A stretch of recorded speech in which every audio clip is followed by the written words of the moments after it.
अस्सलाम वालेकुम everyone, hope you are doing well. Last lecture में हमने एक्सरसाइज 2.3 तक डिस्कशन की थी। अब उसी से आगे बढ़ते हैं। तो जो सबसे पहली चीज़ आज के लेक्चर में हम अंडरस्टैंड करना चाह रहे हैं that is homogeneous and non homogeneous linear equations. ठीक है, अब लीनियर इक्वेशन से क्या मुराद है कि आपके पास जो पावर है दैट इज़ 1, मतलब जो x वेरिएबल है उसकी भी पावर 1 है, जो y वेरिएबल है उसकी भी पावर 1। ठीक है, तो यहाँ पे आप देख सकते हैं कि हाईएस्ट पावर 1 है। ठीक है, x की भी पावर 1 है, y की भी पावर 1 है। जो वेरिएबल्स हैं, जो अननोन्स हैं, उनकी हाईएस्ट पावर 1 है। That is why these are linear equations. ठीक है, अब हम दो तरह की लीनियर इक्वेशंस पढ़ रहे हैं, homogeneous and non homogeneous linear equations. पहले हम होमोजीनियस लीनियर इक्वेशंस को देख लेते हैं। तो a1x plus b1y is equals to 0, ये मैंने वन इक्वेशन लिखी है। यहाँ पे मैंने सिस्टम ऑफ इक्वेशंस डेवलप किया है। इन दोनों इक्वेशंस को कंबाइन करके आपके पास सिस्टम ऑफ टू इक्वेशंस यहाँ पे डेवलप हुआ है। ठीक है, इसी तरह a2x plus b2y is equals to 0। Right hand side पे आप देख सकते हैं दोनों इक्वेशंस की 0 लिख दी है मैंने, और लेफ्ट हैंड साइड पे these are coefficients, these are some numbers, right. a1 b1 a2 b2 ये कोई नंबर्स हैं। तो यहाँ पे मैंने just to give you a more realistic example, मैंने इस a1 को एक कोफिशिएंट नंबर से रिप्लेस कर दिया, इस b1 को कोफिशिएंट 3 से रिप्लेस कर दिया, इस a2 को कोफिशिएंट 4 से रिप्लेस कर दिया, और इस b2 को कोफिशिएंट 7 से रिप्लेस कर दिया। ठीक है, so now they are the examples of homogeneous equations. अब हम देखते हैं कि नॉन होमोजीनियस इक्वेशंस के क्या एग्जाम्पल्स हैं, फिर आप दोनों में डिफरेंस खुद ऑब्जर्व कीजिएगा। ठीक है, so these are some examples of set of non homogeneous linear equations. ठीक है, ये पहले अब आपने लिख लिया। ठीक है, यहाँ पे मैंने वही किया, a1 को कोफिशिएंट 2 से रिप्लेस कर लिया, b1 को 3 से, इसको 3 से, इसको 7 से। ठीक है, ये मैंने सिस्टम ऑफ टू इक्वेशंस लिख दिया। Now these are non homogeneous equations but these are homogeneous equations. तो दोनों में क्या फ़र्क है कि होमोजीनियस इक्वेशंस की राइट हैंड साइड पे you had 0, but in non homogeneous on the right hand side you have a number k।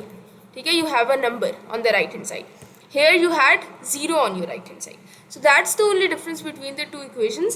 कि homogeneous linear equations का तो मतलब समझ आ गया ना कि जो highest power होगी वो आपके पास वेरिएबल्स की क्या रहने वाली है, 1 रहने वाली है। और होमोजीनियस और नॉन होमोजीनियस में क्या फ़र्क है कि जो होमोजीनियस लीनियर इक्वेशंस है उनकी जो राइट हैंड साइड है उस पर आपको 0 दिखेगा, जबकि जो नॉन होमोजीनियस लीनियर इक्वेशंस है उनकी जो राइट साइड है उस पर आपको कोई नंबर k या कोई नंबर 2, 3, 4 कोई भी नंबर दिखेगा। You will not find 0 on the right hand side. Other than that you can clearly see कि लेफ्ट हैंड साइड दोनों की बिल्कुल सेम है। ठीक है, so that's the basic difference between homogeneous and non homogeneous linear equations. ठीक है, आगे बढ़ते हैं। अच्छा, अब मैंने यहाँ किया, यहाँ पे मैंने ये सिस्टम ऑफ 3 इक्वेशंस लिख दी है। ठीक है, these are your 3 equation, set of 3 equations. ठीक है, अब मैंने क्या किया, मैंने इसको इस फॉर्म में लिखा ax is equals to b, where a represents a matrix, x represents a matrix and b represents a matrix. b जो है वो जैसा कि आप यहाँ पे ax is equals to b में देख सकते हैं कि जो b है वो इज इक्वल टू की इस साइड को रिप्रेजेंट कर रहा है। ठीक है, तो इज इक्वल टू की right hand side, this is your b। तो मैंने यहाँ पे इज इक्वल टू की राइट हैंड साइड लिख थी एज बी मैट्रिक्स। ठीक है, दूसरी बात ये है कि this is a system of 3 homogeneous linear equations. ठीक है, ये भी एक चीज़ आपने ऑब्जर्व की होगी क्योंकि राइट साइड पे 0 है। ठीक है, तो इन जनरल हम कहते हैं ax is equals to b, लेकिन इस केस में क्या बन रहा है, ax इज इक्वल्स टू 0, क्योंकि राइट हैंड साइड पे सारी एंट्रीज क्या है, 0 है, राइट। एंड सेकेंडली मैंने a मैट्रिक्स कैसे लिखे, मैंने इसके कोफिशिएंट्स देखे, यहाँ से मैंने a मैट्रिक्स लिख लिया इन कोफिशिएंट से, राइट। 1 है यहाँ पे कोफिशिएंट, यहाँ पे -1, यहाँ पे 8, इस तरह मैंने a मैट्रिक्स। और फिर मैंने x मैट्रिक्स कैसे लिखे, तो मैंने देख लिया क्या क्या अननोन्स थे, x1 x2 x3। So I have written this x matrix, जैसा कि वो अपनी नाम x से ही बता रहे कि वो अननोन्स का मैट्रिक्स होगा। ठीक है, तो मैंने यहाँ पे लिख दिया x1 x2 एंड x3। तो इस तरीके से हमने ये ax is equals to b की फॉर्म यहाँ पे बना ली। ठीक है, now a system of 3 linear homogeneous equations can have a trivial and non-trivial solution. जैसे भी हमने ऊपर 3 होमोजीनियस इक्वेशंस की बात की है ना, system of 3 homogeneous linear equations, तो इसी तरह के सिस्टम के बारे में आपको बता रहे हैं कि आपके पास उसका ट्रिवियल सोल्यूशन भी हो सकता है और नॉन ट्रिवियल सोल्यूशन भी हो सकता है। अब पहली बात तो ये है कि what is meant by trivial solution and what is meant by non trivial solution. So in case of linear equations, by trivial solution you mean 0 solution, कि x1 भी 0 आ जाए, x2 भी 0 आ जाए एंड x3 भी 0 आ जाए। Bye non trivial solution on the other hand you mean non zero solution, कि आपके पास x1 x2 x3 में से एटलीस्ट कोई एक वेरिएबल नॉन जीरो आए और 0 ना आए। ठीक है, तो अब इस set of 3 linear homogeneous equations का सोल्यूशन ट्रिवियल कब आएगा या ज़ीरो सोल्यूशन कब आएगा? So the solution is zero, यानी कि ये जो मैट्रिक्स था x1 x2 x3 या दिस मैट्रिक्स x, ये कम्प्लीटली ज़ीरो या कम्प्लीटली ट्रिवियल कब होगा? ठीक है, because zero solution is trivial solution, right? तो ये ज़ीरो तब कम्प्लीटली होगा if A is a non singular matrix. ठीक है, अगर आपके पास जो A मैट्रिक्स था ना, and now you know what I mean by A matrix, this matrix, right, the matrix that you have right here, जो इधर कोफिशिएंट से बनता है, ये जो A मैट्रिक्स है, अगर ये A मैट्रिक्स हुआ नॉन सिंगुलर, अगर ये A matrix is non-singular, then you can say that the solution will always be trivial in that case for a homogeneous linear equation. ठीक है, तो नॉन सिंगुलर का मतलब तो अब आपको पता है कि A डिटर्मिनेंट क्या होगा, नॉट इक्वल टू ज़ीरो होगा। तो अगर आपके पास पहली बात है कि system of 3 homogeneous linear equations आए, तो उसके अंदर 2 पॉसिबिलिटीज़ हैं कि आपके पास ट्रिवियल सोल्यूशन भी हो सकता है, नॉन ट्रिवियल सोल्यूशन भी हो सकता है। By trivial solution you mean zero solution, by non-trivial solution you mean non-zero solution. When is the solution trivial? When you have A as a non-singular matrix, which means that A determinant is not equal to zero. और non trivial solution का क्या मतलब है? Non zero solution. And bye non zero solution I mean कि इधर x1 x2 और x3 कोई एक नॉन ज़ीरो होना ही चाहिए। 2 भी नॉन ज़ीरो हो सकते हैं, लेकिन एक वेरिएबल तो तीनों में से मस्ट नॉन ज़ीरो होगा। मतलब जैसे x2 यहाँ पे मैं कह देती कि 2 आ जाए, ठीक है, तो यह आपके पास अब क्या है, नॉन ज़ीरो सोल्यूशन है। अगर तीनों ही नॉन ज़ीरो आए तब भी नॉन ज़ीरो सोल्यूशन है। अगर कोई 2 नॉन ज़ीरो आ जाए x1 x2 x3 में से, तब भी नॉन ज़ीरो सोल्यूशन है। सो नॉन ट्रिवियल सोल्यूशन कब होगा? अगर नॉन ज़ीरो सोल्यूशन है। And when will you get a non trivial solution for a set of 3 homogeneous linear equations? If A is singular. So if your matrix A is singular, then you're getting a non-trivial solution, and by singular I mean that A determinant is equal to 0. ठीक है, तो 2 possibilities, trivial non trivial. Non trivial कब होगा? जब आपका जो A matrix है वो क्या हो जाए, सिंगुलर हो जाए, और A डिटर्मिनेंट इस केस में ऑब्वियसली क्या होगा, 0 होगा। आगे बढ़ते हैं, तो नेक्स्ट आपके पास ये एग्जाम्पल आ जाती है, इसमें उसने दे दिया show the following system has a trivial solution. आपने ये सॉल्व करना है और आपने दिखाना है कि इसका ट्रिवियल सोल्यूशन है। पहले तो let's have a look at this system of 3 equations. Is it a set of homogeneous equation और नॉन होमोजीनियस इक्वेशन? पहले तो आपने ये देख लेना है। सो this is a set of 3 homogeneous equations, because you can see that on the right hand side you have 0 and not a non zero number, right? तो क्योंकि आपके पास राइट हैंड साइड पे 0 है, सो this is a set of homogeneous equations, right? तो अगर ये homogeneous equations का set है, तो हमने पढ़ा है ऊपर कि for a set of 3 homogeneous linear equations, when you are having a trivial solution, when your matrix A is trivial solution कब आएगा? जब मैट्रिक्स A क्या हुआ, नॉन सिंगुलर। और नॉन सिंगुलर से क्या मुराद है कि A डिटर्मिनेंट क्या होना चाहिए, नॉट इक्वल टू 0 होने चाहिए। So that's what you have to prove for this particular question कि इसका ट्रिवियल सोल्यूशन है, ज़ीरो सोल्यूशन है, यानी मैट्रिक्स A नॉन सिंगुलर है और A determinant not equal to 0 आना चाहिए। तो हम इसमें क्या करेंगे, सिंपल A डिटर्मिनेंट फाइंड करेंगे और उसे नॉन ज़ीरो शो कर देंगे, and our question will be solved. तो कर लेते हैं ये काम।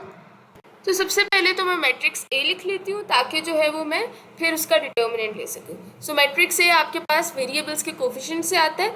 सो from first equation you have in the first row आपके पास क्या आ जाएगा, 2 1 -1, राइट? क्योंकि x का कोफिशिएंट 2, y का कोफिशिएंट 1, z का कोफिशिएंट -1।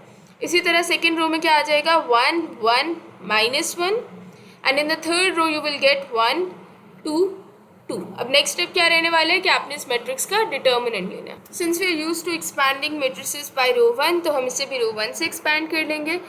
तो 2 into first row first column gets cancelled and you are left with 1 -1 2 and 2। Second term के साथ आप खुद से एक नेगेटिव साइन इंसर्ट करते हैं, so you get -1। First row and second column gets cancelled and you are left with 1 1 -1 2। Third term के साथ क्योंकि पॉजिटिव साइन इंसर्ट होता है तो -1 ही रहेगा, and first row and third column gets cancelled and you are left with 1 1 1 2। ठीक है, ये तो हम बहुत दफ़ा कर चुके हैं, so I hope this step is clear. इसे फर्दर सॉल्व कर, so this is simply 2 into 2, minus minus plus हो गया, -1 2 minus minus gets plus, -1 into 2 minus एक डिटर्मिनेंट का है तो वही है यहाँ पे सिर्फ, तो -1 आ गया। इसे फर्दर सॉल्व करते हैं, 2 into 4 -1 into 3 -1 into 1, right? this is 8 minus 3 minus 1, which is 8 minus 3 minus 1 is 4, so 8 minus 4, which is 4, right? A determinant is equals to 4, which is not equal to 0. इसका क्या मतलब है कि आपके पास कैसा सोल्यूशन आ गया, नॉन सिंगुलर सोल्यूशन आ गया.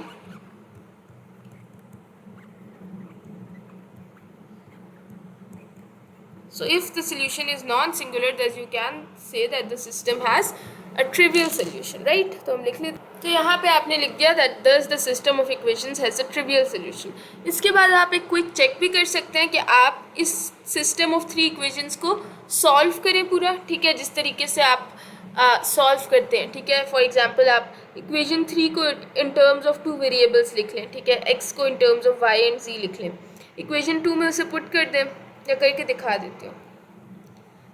अच्छा, एक क्विक चेक करने के लिए आप क्या कर सकते हैं कि आप इन 3 इक्वेशंस को किसी भी मेथड से सॉल्व कर सकते हैं, उन सारे मेथड से जो आपने पिछली क्लासेस में सीखे हैं, एलिमिनेशन, सब्स्टिट्यूशन, जो भी मेथड सीखे हैं ना सिस्टम ऑफ इक्वेशंस को सॉल्व करने के लिए, उन्हें यूज़ कर सकते हैं.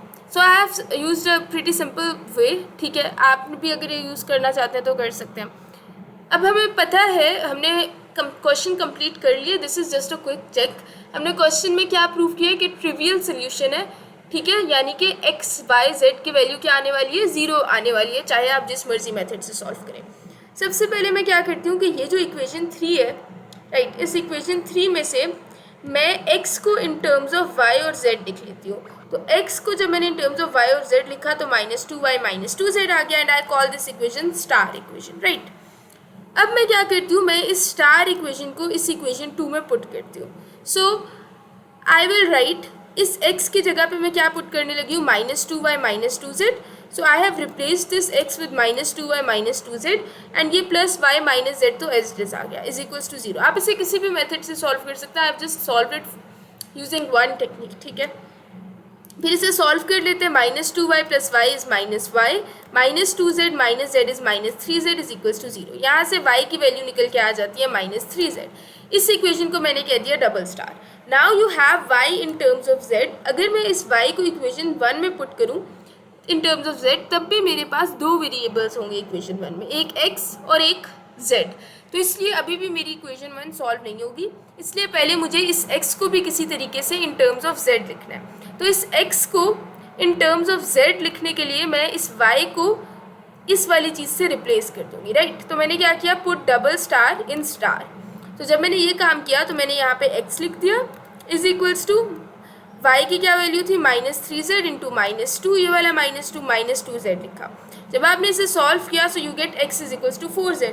अब आपके पास x भी इन टर्म्स ऑफ z आ चुके हैं, y भी इन टर्म्स ऑफ z आ चुके हैं. इसे अब मैंने कह दिया ट्रिपल स्टार. अब मैंने डबल स्टार और ट्रिपल स्टार को इक्वेशन 1 में पुट कर दिया, क्योंकि अब y भी इन टर्म्स ऑफ z है और x भी इन टर्म्स ऑफ z है. So I will be left with only one variable जिससे मैं आसानी से सॉल्व कर सकती हूँ.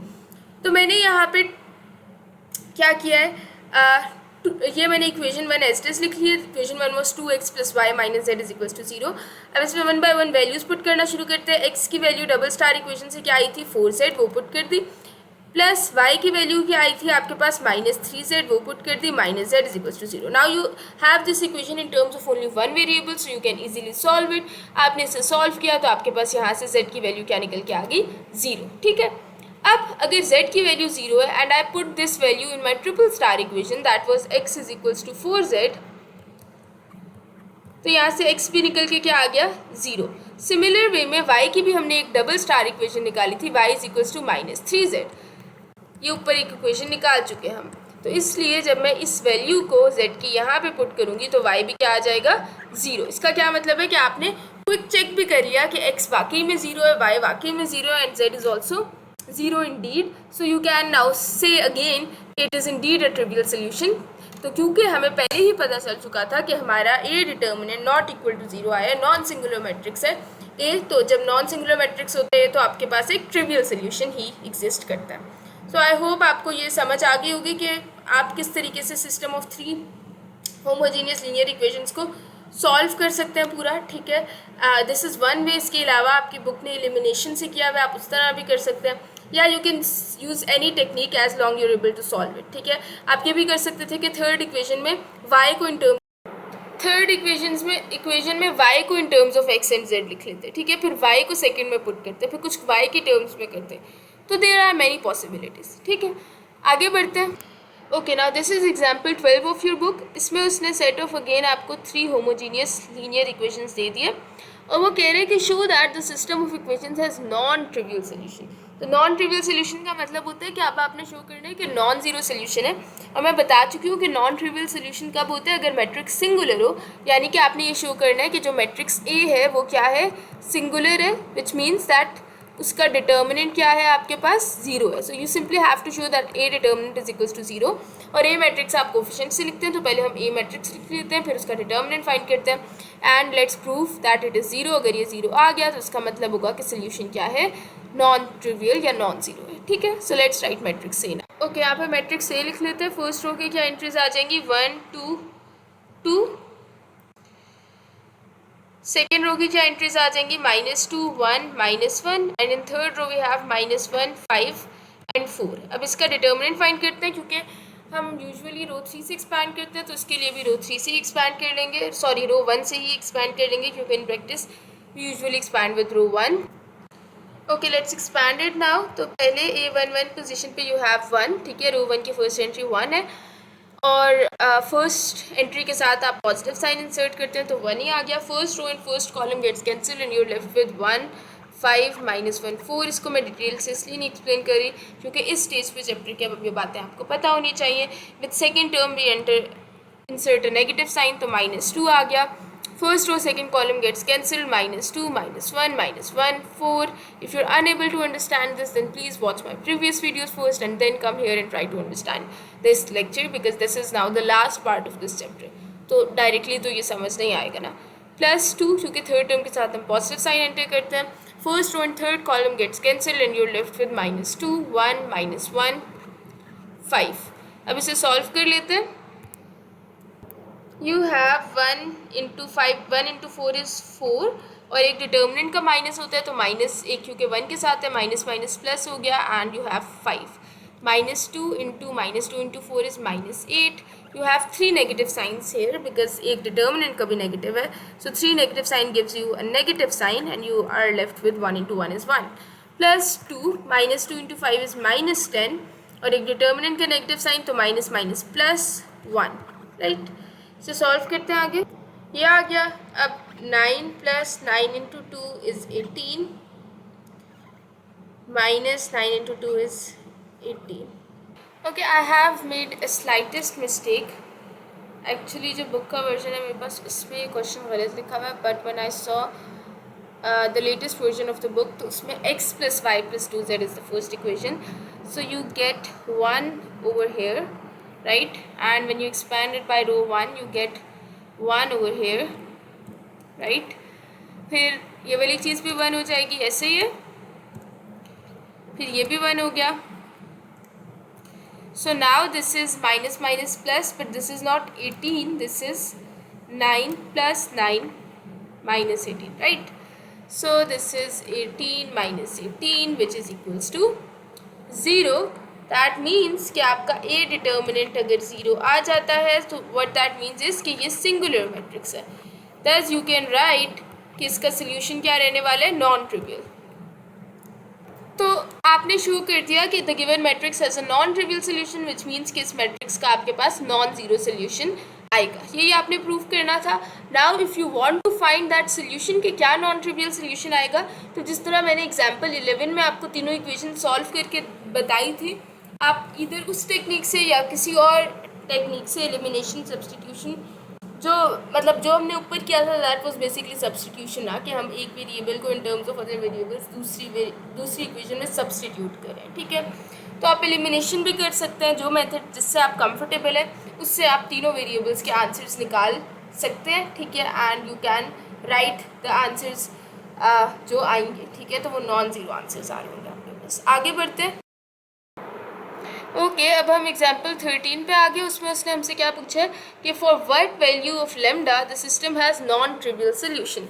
तो अब आप देख सकते हैं कि this is a system of 3 homogeneous linear equations, क्योंकि इक्वेशन के राइट हैंड साइड पे you have 0 and not a number k, so this is homogeneous linear equations. और लीनियर क्यों? क्योंकि हर वेरिएबल की वैल्यू पावर यहाँ पे 1 है, ठीक है।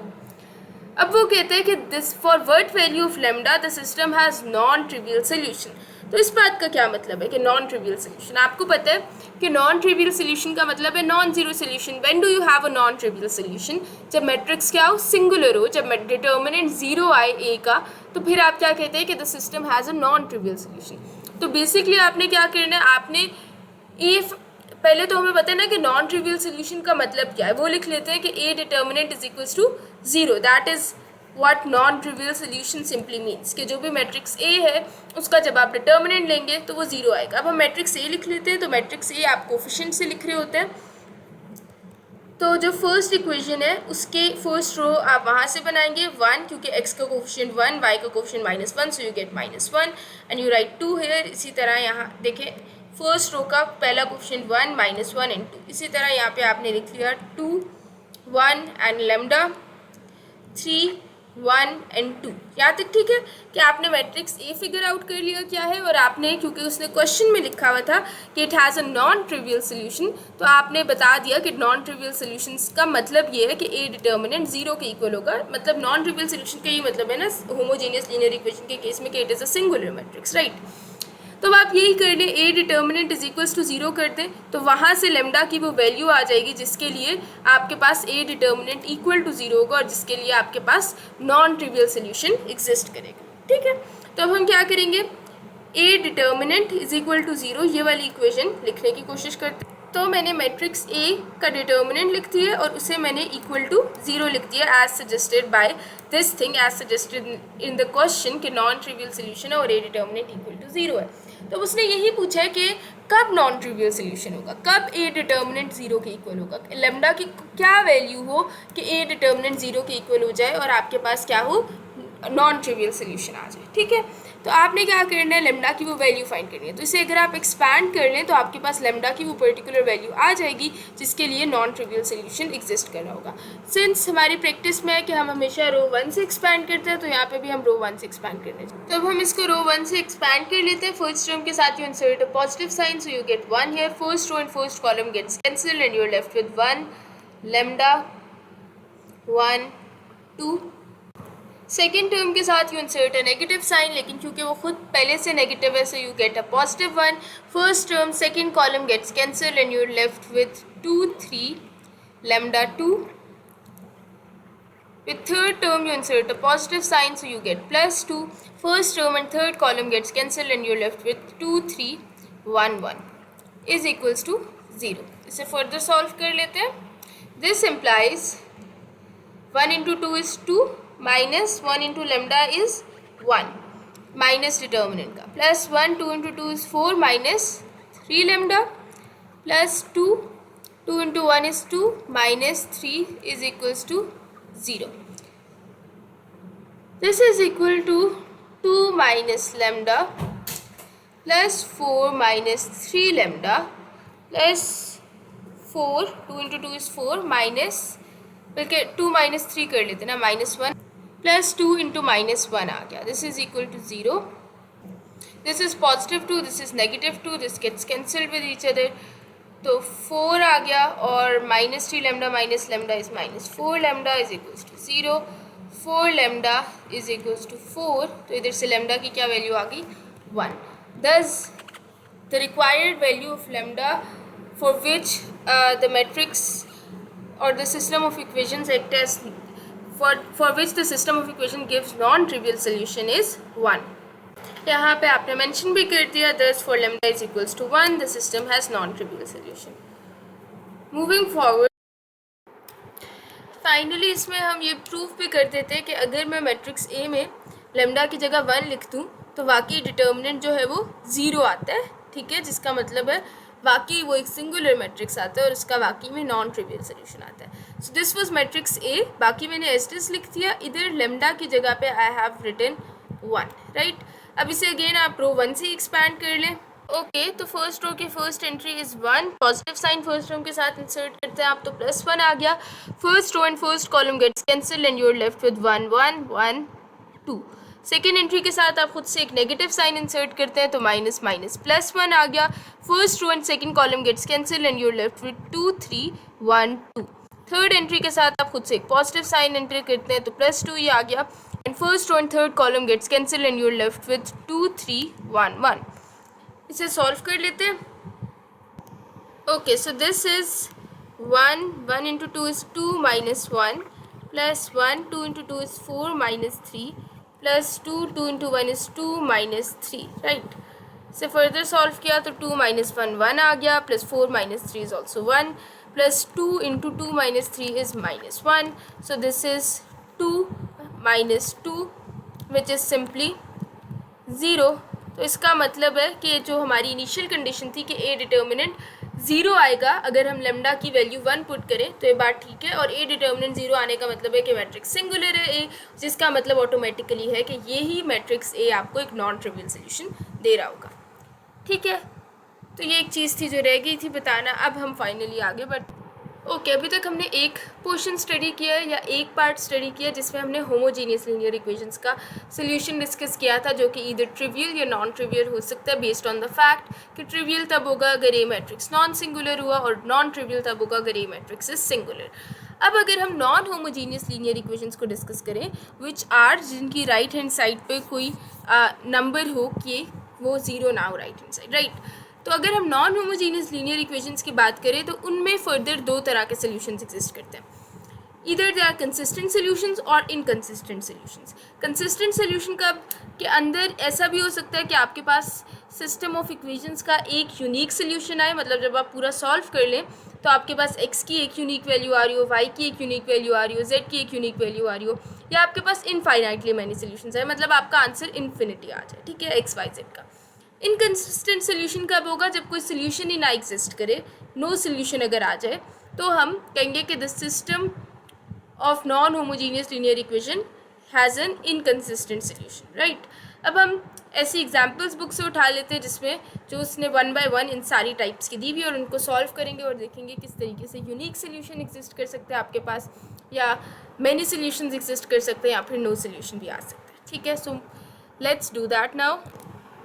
Okay, now this is a system of 3 non-homogeneous linear equations in 3 variables, ठीक है। 3 वेरिएबल्स हैं आपके पास x, y, z and these are 3 non-homogeneous linear equations। क्योंकि आप पूरे सिस्टम ऑफ इक्वेशंस को देखते हैं, यहाँ पे राइट हैंड साइड पे 4 2 नॉन जीरो एंट्री है, बेशक यहाँ पे 0, लेकिन अगर नॉन जीरो नंबर दो इक्वेशंस की राइट हैंड साइड पे, that means that the system of equation has a value k on the right hand side, right. क्योंकि अगर मैं इसका वो वाली फॉर्म लिखूँ x is equals to b, तो अगर मैं इसका b मैट्रिक्स लिखूँ यहाँ पे, तो वो क्या बनता है 4 2 0, राइट। तो दैट मीन्स कि आपका जो सिस्टम ऑफ इक्वेशन है that has a non zero right hand side. तो इसका मतलब है कि हम यहाँ पे क्या डिस्कस करें, नॉन होमोजीनियस लीनियर इक्वेशन की डिस्कशन करें। होमोजीनियस लीनियर इक्वेशन होती तो तीनों इक्वेशंस की राइट हैंड साइड क्या होती, 0 होती। ये क्या है, this is a non homogeneous linear equation.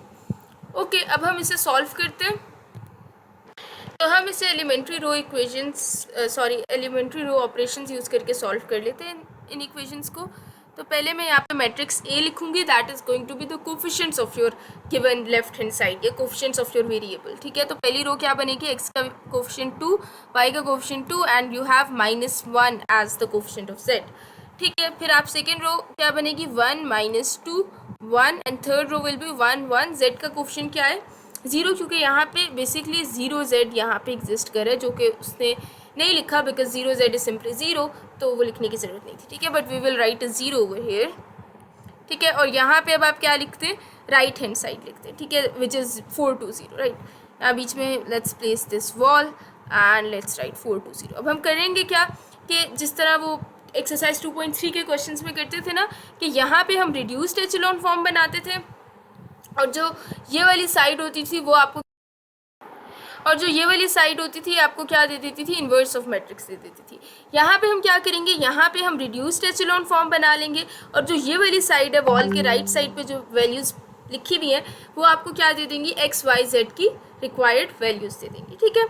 Okay, let's do that now.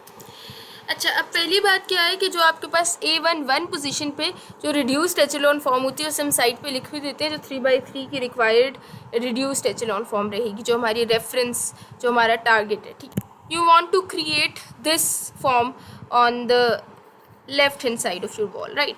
तो अगर ये फॉर्म बनानी है तो पहली बात क्या है कि जो A11 पोजीशन पे लीडिंग एंट्री है दैट शुड बी 1। तो उसे 1 बनाने के लिए पहले मैं क्या करूँगी, I will replace row 2 with row 1। Since the operation is being performed on row 2 and row 1, we write row 3 as it is first.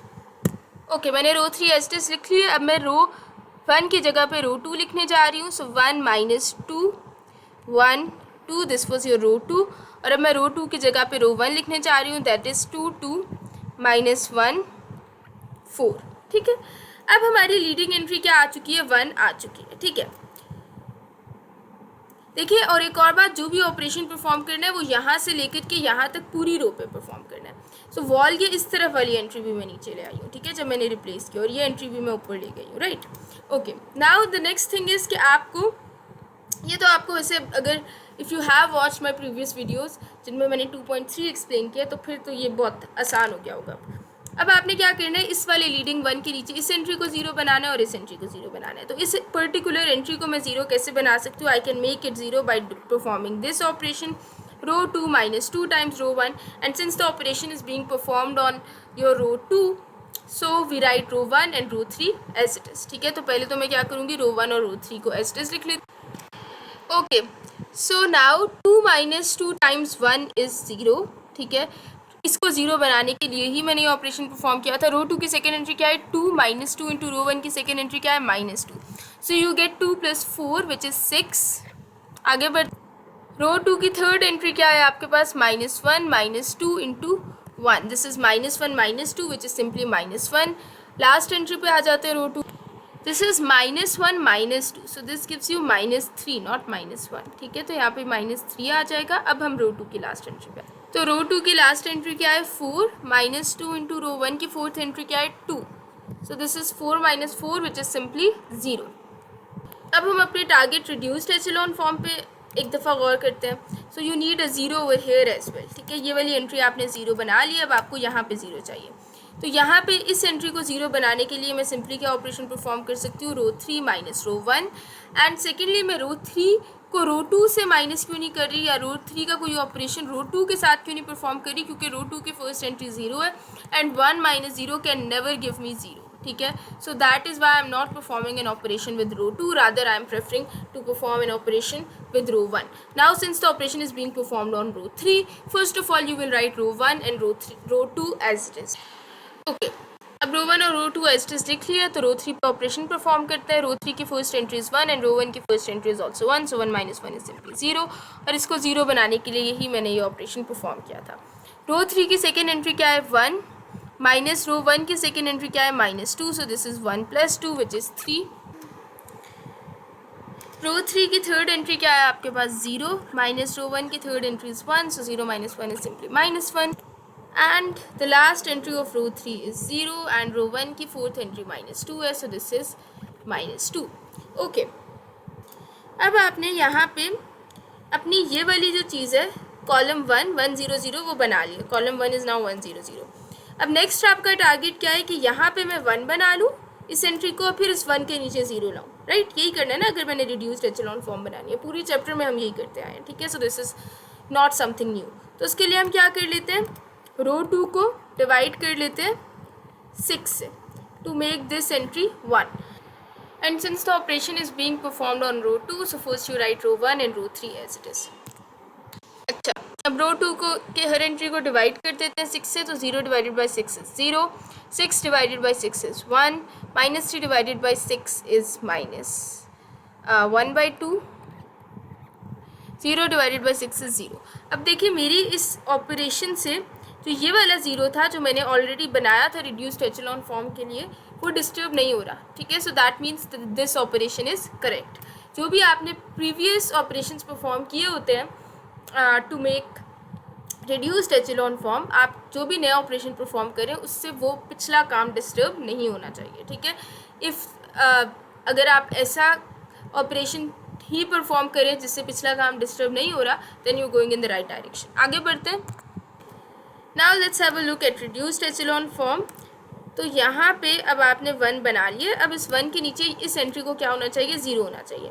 So you want to make this particular entry 0, तो उसके लिए मैं क्या operation perform कर सकती हूँ, row 3 minus 3 times row 2। And you can ask कि मैं रो 2 के साथ क्यों ऑपरेशन परफॉर्म करी हूँ, रो 3 के साथ क्यों नहीं करी, क्योंकि अगर मैंने इसको 0 ही बनाना है तो मैं ये भी कर सकती थी 2 times row 3 plus 3 times row 1। अगर मैं ये ऑपरेशन परफॉर्म करके देखूँ तो 2 into 3 plus 3 into -2, this is still 0। सो यहाँ से भी तो मुझे ये वाली एंट्री 0 मिल जाएगी, तो मैं ये ऑपरेशन क्यों नहीं परफॉर्म करी, and why am I preferring this operation.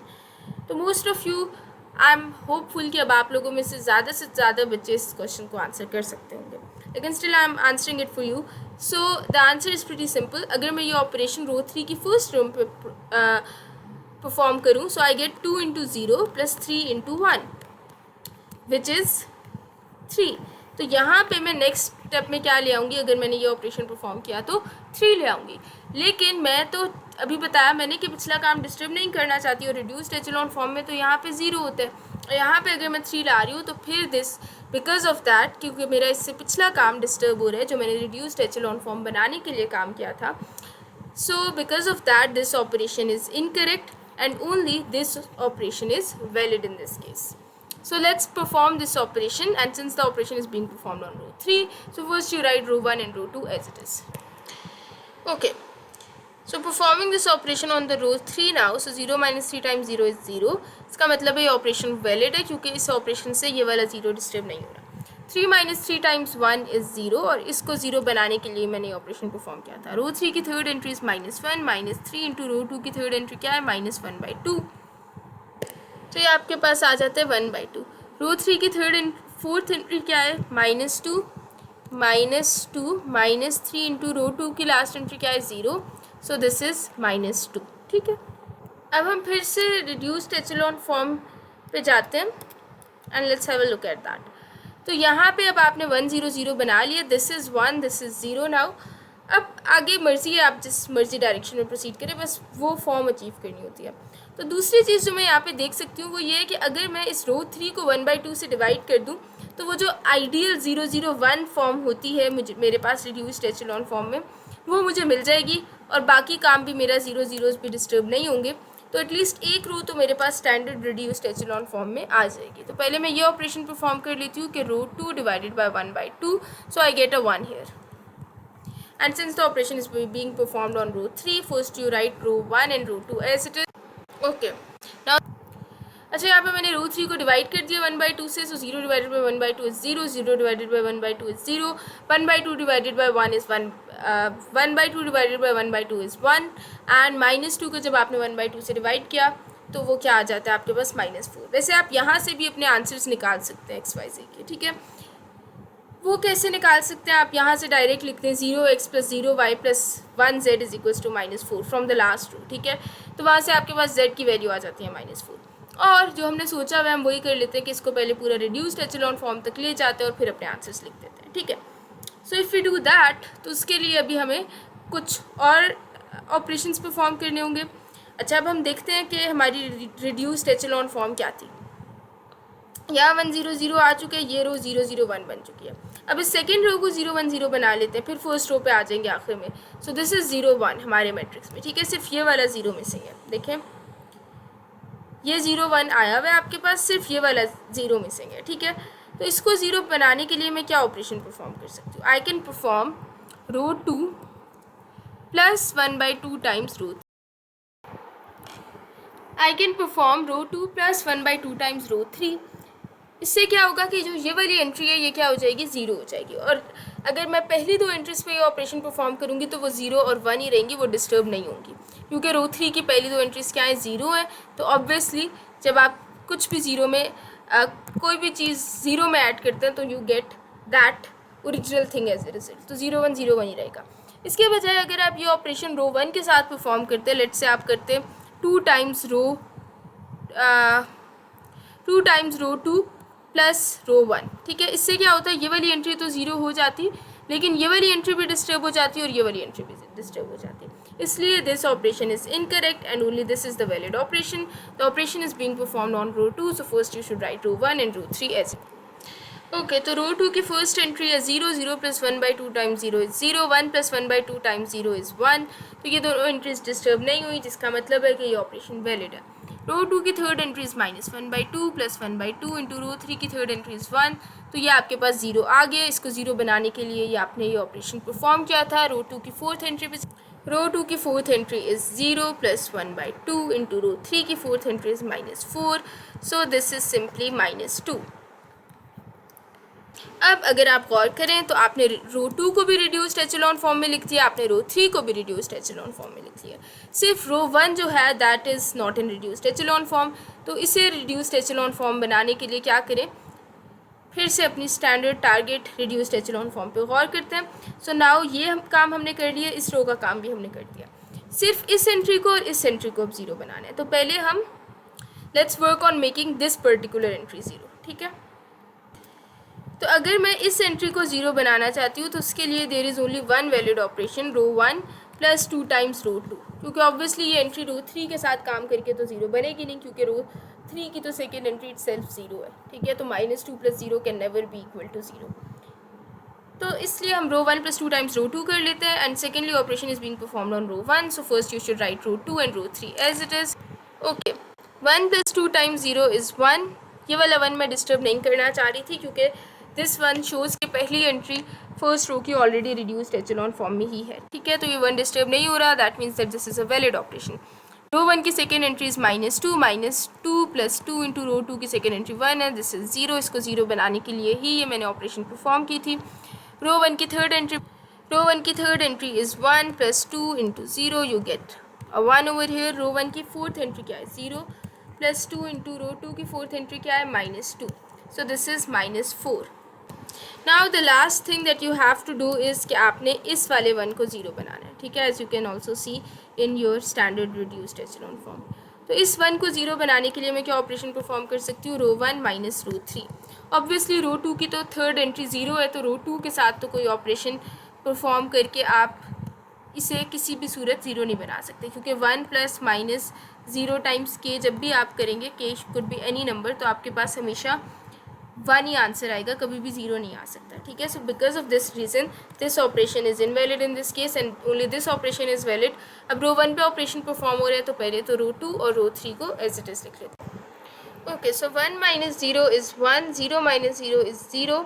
ये दोनों एंट्रीज डिस्टर्ब नहीं हुई, इसका मतलब है this is a valid operation. 1 minus 1 is 0, इसको 0 बनाने के लिए ही आपने ऑपरेशन परफॉर्म किया था। रो 1 की लास्ट एंट्री इज़ -4, रो 3 की last entry is -4, so -4 plus 4 is 0। अच्छा, ये यहाँ पे 0 आ गया, लेकिन अगर हम थोड़ा सा ऊपर जाएं तो इस स्टेप में this entry was 2 over here, यहाँ पे मैंने इसे 0 बना दिया, तो इसे यहाँ पे हम 2 ही रखेंगे, क्योंकि ऑपरेशन रो 3 पे परफॉर्म हुआ था ना, तो रो 1 तो एज इट इज़ आएगी। दैट मीन्स कि ये वाली एंट्री भी 2 है, ठीक है। तो अब आप ये ऑपरेशन अगर रो 1 plus 2 times row 2 last entry पे परफॉर्म करते हैं, तो this gives you 2 plus 2 into row 2 की वैल्यू क्या है, -2। So this is -4 plus 2 which is -2 and not -4। तो यहाँ पे अब आपने -2 लिख दिया, ठीक है। अब हम यही वाली operation row 1 minus row 3 last entry पे परफॉर्म करते हैं। सो रो 1 की last entry is -2 minus row 3 की last entry is -4, so this is +4 - 2 which simply means कि आपका आंसर क्या आएगा यहाँ पे 2। Okay, now we can write our final answer. ये वाली एंट्री होती है, this represents x, this represents this entire column represents y and this entire column represents z, ठीक है। तो पहली रो से क्या इक्वेशन आएगी, क्योंकि अब अगर आप ऊपर जाके देखें जो आपका फर्स्ट स्टेप होता है, उसमें आप x को रिप्लेस कर देते हैं यहाँ के जो कोफिशिएंट्स होते हैं, राइट। यहाँ पे हमने क्या लिख लिया था 2 1 1 लिख लिया था, y को हटा दिया था 2 2 1 2 माइनस 2 1 लिख दिया था, z को हटा दिया था 1 1 0 लिख दिया था, -1 1 0 लिख दिया था। तो वो जो x y z हटाया था उसी की मैं बात कर रही हूँ कि ये यहाँ पे आपके पास basically these are coefficients of x, these are coefficients of y and these are coefficients of z। So अगर हम फर्स्ट रो से इक्वेशन बनाएं तो वो क्या बनेगी, दिस इम्प्लाइज x, क्योंकि 1x है ना पहली रो में, plus 0y plus 0z is equals to 2. So since these are zero, तो ज़ीरो का तो कोई मकसद नहीं होता, उसे ख़त्म कर दें. यहाँ पे आप सिंपली लिख सकते हैं कि x इज इक्वल्स टू 2. इसी तरह y is equals to -2 and z is equals to -4. तो अब आप देख सकते हैं कि तीनों x, y, z के लिए आपके पास यूनिक आंसर्स आए हैं. ठीक है, यूनिक वैल्यूज़ आई हैं. x इज इक्वल्स टू 2 आ गया, y इज इक्वल्स टू -2 आ गया and z is equals to -4 आ गया. तो ये एक ऐसी एग्जाम्पल हमने देखी है जहाँ पे हमने set of non homogeneous linear equations को सॉल्व करना भी सीखे, और हमने ये देखा है कि आपके पास यूनिक सोल्यूशन पॉसिबल है उनका. ठीक है, और अगर यूनिक सोल्यूशन है तो इसका क्या मतलब है कि this is Indeed also a consistent solution. ठीक है, क्योंकि जब मैंने ऊपर आपको पढ़ा रही थी तो मैंने बताया था कि consistent solution can either be unique और इनफाइनाइट, और इनकंसिस्टेंट सोल्यूशन तब होगा इफ़ नो सोल्यूशन एग्जिस्ट्स. ठीक है, अब ये तो हमने एक मेथड सीखा है system of non homogeneous linear equations को सॉल्व करने का. एक और तरीका, जैसे मैं ऊपर मेंशन भी करी थी, ये भी हो सकता था कि यहाँ से जब आपके पास एक ट्रायंगुलर फॉर्म आ गई थी यहाँ पे, तो आप यहीं से अपना आंसर निकाल सकते थे. कैसे आप लिखते x -2y plus z is equals to 2, first equation. Second equation आप लिख लेते 0x plus y minus 1/2 z is equals to 2, and third equation आप लिख देते 1/2 z इज इक्वल्स टू -2. तो इधर से z की वैल्यू निकल के आती थर्ड इक्वेशन से, उसे सेकंड इक्वेशन में सब्सटीट्यूट करते और फिर उस आंसर को फर्स्ट इक्वेशन में सब्सटीट्यूट करते, तो आपके पास x की वैल्यू भी निकल के आ जाती. ठीक है, अब हम नेक्स्ट क्वेश्चन में एचेलॉन फॉर्म तक पहुंचेंगे और उसमें हम ये वाला मेथड यूज़ कर रहे होंगे. ठीक है, ताकि इस मेथड की भी थोड़ी सी प्रैक्टिस हो जाए कि आप एचेलॉन फॉर्म से या तो फिर जो lower triangular form of a matrix है उससे कैसे आप अपना system of non homogeneous linear equation का आंसर निकाल सकते हैं. So moving forward, okay, now you can again see that this is a system of non homogeneous linear equations, क्योंकि राइट हैंड साइड आपके पास नॉन ज़ीरो है. तो इसको अब सॉल्व करते हैं और हम देखते हैं कि क्या कंसिस्टेंट सिस्टम है ये या तो फिर इनकंसिस्टेंट सिस्टम ऑफ इक्वेशंस है. तो कोफिशिएंट्स बता दें. रो 1 में क्या आएगा 1 -2, क्योंकि इक्वेशन 1 के y का कोफिशिएंट इज़ -2 एंड z का coefficient is 1, -1 -1 2 1 -5 4. Okay, let's create this wall and is equal to की राइट हैंड साइड पे क्या है 2 1 5. So you write that here. अब आप इस दफ़ा हम क्या करेंगे कि हम एचेलॉन फॉर्म से आंसर निकाल लेंगे. ठीक है, तो मैंने आपको बताया है कि अगर आप एचेलॉन फॉर्म भी बनाना चाहते हैं तो आप इसके लिए बेशक स्टैंडर्ड रिड्यूस्ड एचेलॉन फॉर्म को ही अपने माइंड में रख लें, और रिड्यूस्ड एचेलॉन फॉर्म बनाते बनाते रास्ते में आप ऑटोमेटिकली एचेलॉन फॉर्म तक पहुंच जाएंगे. तो रिड्यूस्ड एचेलॉन फॉर्म या एचेलॉन फॉर्म की पहली रिक्वायरमेंट क्योंकि सेम होती है, इसलिए you can keep reduced echelon form in your mind as well. Okay, so पहली रिक्वायरमेंट क्या होती है एचेलॉन फॉर्म की कि कंसिस्टेंटली जब आप रो बाय रो नीचे जा रहे हैं तो जीरोज इंक्रीज हो, तो उसके लिए आप इस एंट्री को ज़ीरो बनाएंगे. तो ये एंट्री कैसे ज़ीरो बन सकती है? There is only one way कि आप रो 2 प्लस रो 1 करते हैं, तो ये एंट्री ज़ीरो बन जाएगी. तो अब क्योंकि ऑपरेशन रो 2 पे परफॉर्म होने जा रहा है तो पहले तो आप रो 1 और रो 3 को एज इट इज लिखें. Okay, now -1 + 1 is 0. इसको ज़ीरो बनाने के लिए ही मैंने ऑपरेशन परफॉर्म किया था. रो 2 की सेकेंड एंट्री क्या है -1, रो 1 की सेकेंड एंट्री क्या है -2, -1 -2 is -3. Third entry of row 2 is 2. Row 1 की थर्ड एंट्री क्या है 1, सो 2 - 1 इज सिंपली 1. बल्कि ऐड करना है ना रो 2 और रो 1 को, so this is 2 + 1 that is 3. The fourth entry of row 2 is 1 and the fourth entry of row 1 is 2, so 1 + 2 is 3. Okay, अब एचेलॉन फॉर्म बनानी हो या रिड्यूस्ड एचेलॉन फॉर्म बनानी हो, नेक्स्ट काम क्या रहने वाला है कि आप इस एंट्री को ज़ीरो बना लें, राइट, ताकि आप शो कर सकें कि कंसिस्टेंटली ज़ीरोज़ इंक्रीज़ हो रहे हैं. एटलीस्ट रो 2 और रो 3 में पहले ज़ीरोज़ इक्वल तो करें, फिर इंक्रीज़ करते हुए ज़ीरोज़ दिखा सकते हैं.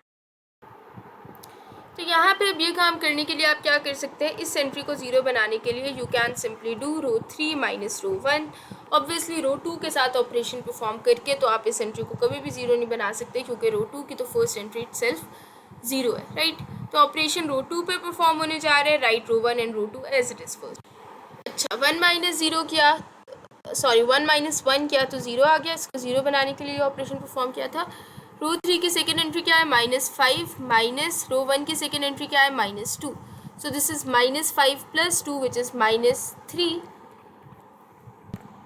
रो 3 की थर्ड एंट्री क्या है 4 माइनस रो 1 की third entry is 1, so 4 - 1 is simply 3.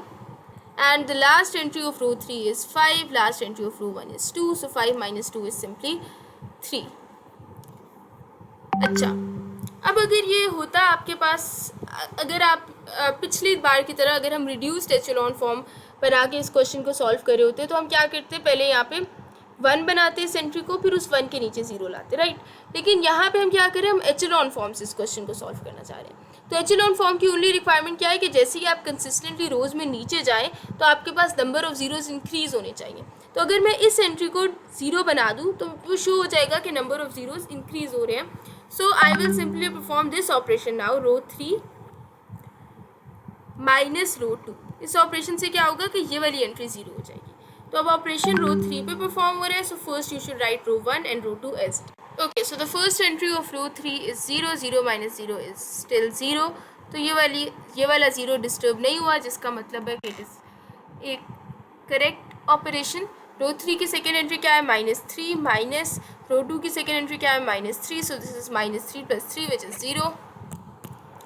Okay, the third entry of row 3 is 3 and the third entry of row 2 is 3. So 3 minus 3 is again 0. अच्छा, यहाँ पे एक 3 लिखा हुआ था जो मैंने नहीं लिखा.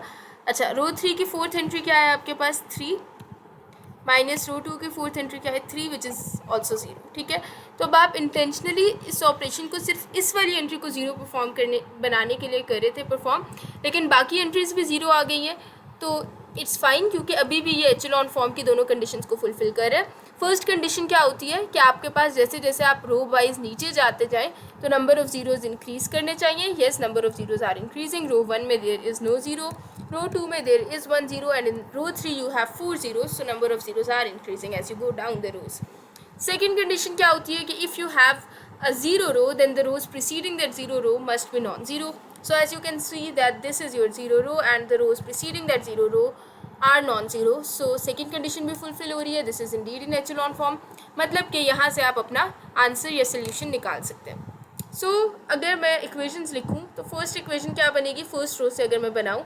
And now remember that these are coefficients of x, these are coefficients of y and these are coefficient of z, and this was your is equal to की right hand side. ठीक है, so I get x minus 2y plus z is equals to 2. 0x minus 3y plus 3z is equals to 3, and my third equation will be 0x plus 0y plus 0z is equals to 0. Or in other words, 0x is simply 0, 0y is simply 0, 0z is also simply 0, but I can write 0z is equals to 0. So this gives me an infinite solution, right? तो z की value यहाँ से क्या आ जाती है, infinity. If I put this infinity in equation 2, तो equation 2 क्या थी, -3y plus 3z is equals to 3. So -3y plus 3z is equals to 3, and I get -3y plus 3 into infinity is equal to 3. So obviously y का answer भी यहाँ से क्या ही रहेगा, infinity आएगा. And if you put y is equals to infinity in equation 1, which is x minus 2y plus z, so x minus 2 into infinity plus z की जगह भी infinity is equals to 2. So is equals to 2. So obviously x भी यहाँ से क्या आ जाएगा, infinity आ जाएगा. तो इसका क्या मतलब है कि you have an infinite solution. लेकिन again this is consistent solution, लेकिन इनफाइनाइट सोल्यूशन आया इस सिस्टम ऑफ इक्वेशंस का. ठीक है, तो यहाँ पे आपने इनफाइनाइट भी मेंशन कर दिया. अब आपने नॉन होमोजीनियस लीनियर इक्वेशंस में कंसिस्टेंट सोल्यूशन की दोनों टाइप्स देख लिया कि जब आपके पास यूनिक सोल्यूशन आते हैं और जब आपके पास इनफाइनाइट सोल्यूशन आता है. अब हम इनकंसिस्टेंट सोल्यूशन की एक example. Okay, now this is a set of three non homogeneous linear equations, क्योंकि right hand side is non zero. तो इसको भी सबसे पहले यहाँ पे आप कोफिशिएंट्स ऑफ मैट्रिक्स ए लिख लें. 1 -2 3 -2 5 -4 and you get 1 -4 -1. Let's place this wall here, और इज इक्वल टू की राइट हैंड साइड लिख देते हैं. इस वॉल के राइट हैंड साइड पे 1 -2 5 लिख दिया आपने. ठीक है, अब चाहे एचेलॉन फॉर्म बनानी है चाहे रिड्यूस्ड एचेलॉन फॉर्म बनानी है, पहले आपने इस एंट्री को 0 करना है. So for that you can simply perform this operation, row 2 + 2 times row 1. Let's do that. Operation is being performed on row 2, so first you write row 1 and row 3 as it is. Okay, row 2 की first entry is -2 plus 2 into row 1 की first entry is 1. So this is 0. इसको 0 बनाने के लिए आपने operation perform किया था. रो 2 की सेकेंड एंट्री पे चलते हैं. रो 2 की सेकेंड एंट्री आपके पास क्या है 5 प्लस 2 इंटू रो 1 की second entry is -2. So this is 5 - 4 which is simply 1. Third entry पे चलते. रो 2 की third entry is -4 plus 2 into रो 1 की थर्ड एंट्री क्या है 3. ठीक है, सो this is -4 plus 6 which is 2. आगे बढ़. रो 2 की फोर्थ एंट्री क्या है -2 plus 2 into the fourth entry of row 1 is 1. So this is 0. Okay, अब अगर आप एचेलॉन फॉर्म बना रहे हैं तो आपने शो करना है कि as you go down the rows zeros increase होंगे. तो आप इस एंट्री को भी 0 बना लें. उसके लिए क्या कर सकते हैं आप रो 3 माइनस रो 1 कर सकते हैं. ठीक है, this is the only valid operation here. So first you write row 1 and row 2 as it is. Operation is being performed on row 3. Okay, the first entry of row 3 is 1 and the first entry of row 1 is also 1, so you get a 0 over here. इसको 0 बनाने के लिए आपने operation perform किया. Row 3 की second entry क्या है? रो 3 की second entry is -4 minus row 1 की सेकेंड एंट्री क्या है -2. So -4 plus 2 is -2. ठीक हो गया. रो 3 की नेक्स्ट एंट्री क्या है? The third entry of row 3 is -1 and the third entry of row 1 is 3. So -1 - 3 is -4. Last entry पे आ जाए. रो 3 की फोर्थ एंट्री क्या है 5 माइनस रो 1 की फोर्थ एंट्री क्या है 1. So this is simply 4. अच्छा, अब आपने नंबर ऑफ़ ज़ीरोज़ इंक्रीज़ करते हुए दिखाने हैं. तो उसके लिए आप लास्ट काम क्या कर सकते हैं कि आप इस पर्टिकुलर एंट्री को 0 करते हैं. अगर ये एंट्री 0 हो जाएगी देन यू कैन शो कि आपका मैट्रिक्स एचेलॉन फॉर्म में और नीचे एक लोअर ट्राइंगुलर मैट्रिक्स भी बन रहा होगा. ठीक है, तो आप शो कर सकते हैं कि आपका मैट्रिक्स एक एचेलॉन फॉर्म में और लोअर ट्राइंगुलर मैट्रिक्स भी बन रहा है. क्योंकि एचेलॉन फॉर्म में कैसे होगा कि number of zeros consistently increase हो रहे होंगे as you go down the row. ठीक है, तो इसको 0 करने के लिए मैं क्या ऑपरेशन परफॉर्म कर सकती हूँ row 3 plus 2 times row 2. And now of course I will not perform the operation of row 3 with row 2. मैं ये भी तो कर सकती थी row 3 minus row 2, but this operation is wrong. क्योंकि अगर मैं ये ऑपरेशन फर्स्ट एंट्री पे परफॉर्म करती रो 3 की तो रो 3 की first entry is 0 minus row 3 minus row 1 अगर मैं करती तो रो 1 की फर्स्ट एंट्री इज़ 1. ठीक है, तो इसलिए जब मैं 0 - 1 करती तो फिर क्या होता उससे ये होता कि 0 - 1 -1 आ जाता और आपकी ये वाली एंट्री डिस्टर्ब हो जाती. तो इस एंट्री को डिस्टर्ब नहीं करना, इसलिए अब हम इस मैट्रिक्स पे ये ऑपरेशन परफॉर्म करेंगे. ठीक है, तो ऑपरेशन क्योंकि रो 3 पे परफॉर्म होने जा रहे हैं तो पहले तो आप रो 1 और रो 2 को एज इट इज़ लिखें. अगर तो आप यहाँ पे by the way reduced echelon form बना रहे होते तो पहले आप इसको 1 बनाते और फिर यहाँ पे 0 बनाते. ठीक है, लेकिन ऑलरेडी एक तो यहाँ पे 1 ही है. लेकिन अगर आप एचेलॉन फॉर्म से अपना आंसर निकाल रहे हैं तो तब इसको 1 बनाने की ज़रूरत नहीं होती. आप बस यहाँ पे 0 बना दें और शो करा दें कि नंबर ऑफ़ ज़ीरोज़ इंक्रीज़ हो रहे हैं. So let's perform this operation now. Row 3 plus 2 times 0 is simply 0. So this operation is valid since this 0 is not getting disturbed. अच्छा, अगला क्या है आपके पास number -2 plus 2 into 1. This is 0. इसको 0 बनाने के लिए आपने ऑपरेशन परफॉर्म किया था. रो 3 की थर्ड एंट्री पे चलते हैं. The third entry of row 3 is -4 plus 2 into row 2 की थर्ड एंट्री क्या है 2. So -4 + 4 is 0. आखिरी एंट्री पे आ जाते. तो जब आपने किया रो 3 की last entry is -4 plus 2 into row 2 की last entry is 0. So -4 + 0 is simply row 3 की last entry is +4. So +4 + 2 into 0 is simply 4. This is your echelon form. ठीक है, सेकेंड कंडीशन तो आपने चेक ही नहीं करनी क्योंकि सेकेंड कंडीशन आप तब चेक करते हो अगर एक रो कम्प्लीटली 0 हो तो. ठीक है, this is not a 0 row, इसकी लास्ट एंट्री नॉन 0 है. So you only need to check the first condition and वो आपके पास यहाँ पे सेटिस्फाई हो रही है. फर्स्ट रो में there is no 0, second row में you have 1 0 and in third row you have 3 zeros. So as you going down the rows number of zeros are increasing. So this is indeed in echelon form. तो यहाँ से आप बता सकते हैं कि आपका सोल्यूशन क्या रहने वाला है. तो फर्स्ट इक्वेशन से आप फर्स्ट रो से आप एक इक्वेशन निकाल लें. Again these are coefficients of x, these are coefficients of y, these coefficients of z and this is your right hand side जो इज़ इक्वल टू के उस तरफ होती है. ठीक है, तो पहली इक्वेशन क्या आएगी x - 2y plus 3z is equals to 1. Second equation will be 0x, which is 0, so I'm not writing that. Y plus 2z is equals to 0, and the third equation is going to be 0x plus 0y plus 0z is equals to 4. तो 0x plus 0y plus 0z is equals to 4 अगर आ रहा है तो उसका क्या मतलब है कि नो सोल्यूशन इज एग्जिस्टिंग. ठीक है, तो यहाँ पे आप लिख सकते हैं कि नो सोल्यूशन एग्जिस्ट्स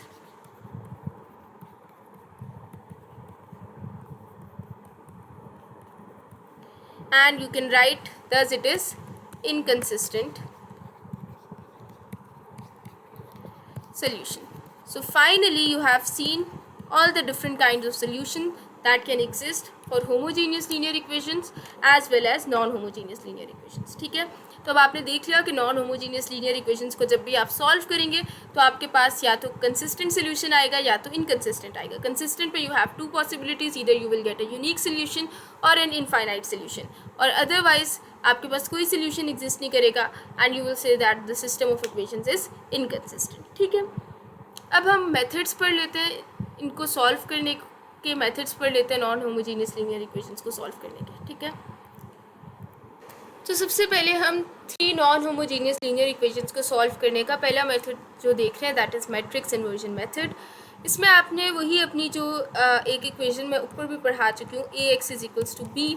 उस केस में जब होमोजीनियस लीनियर इक्वेशंस पढ़ रहे थे तो क्योंकि राइट हैंड साइड 0 होती थी तो you use to write ax is equals to 0 in that case. तो वही equation ax is equals to b, you have to keep that in mind. और करने क्या चाह रहे हैं यहाँ पे हम, सबसे पहले तो आप यहाँ पे यही चीज़ लिख लें फॉर दिस जेनेरिक इक्वेशन. ठीक है, अब आप देख सकते हैं ना ये नॉन होमोजीनियस है since the right hand side is not equal to 0. अब यहाँ पे आप क्या करेंगे, वेरिएबल्स के कोफिशिएंट्स लिख देंगे. तो you gate a11 over here, यहाँ पे यूजुअली कोई नंबर होगा. ठीक है, अभी हम जेनेरिक फॉर्म से सिर्फ समझ रहे हैं मैट्रिक्स इन्वर्जन मेथड को.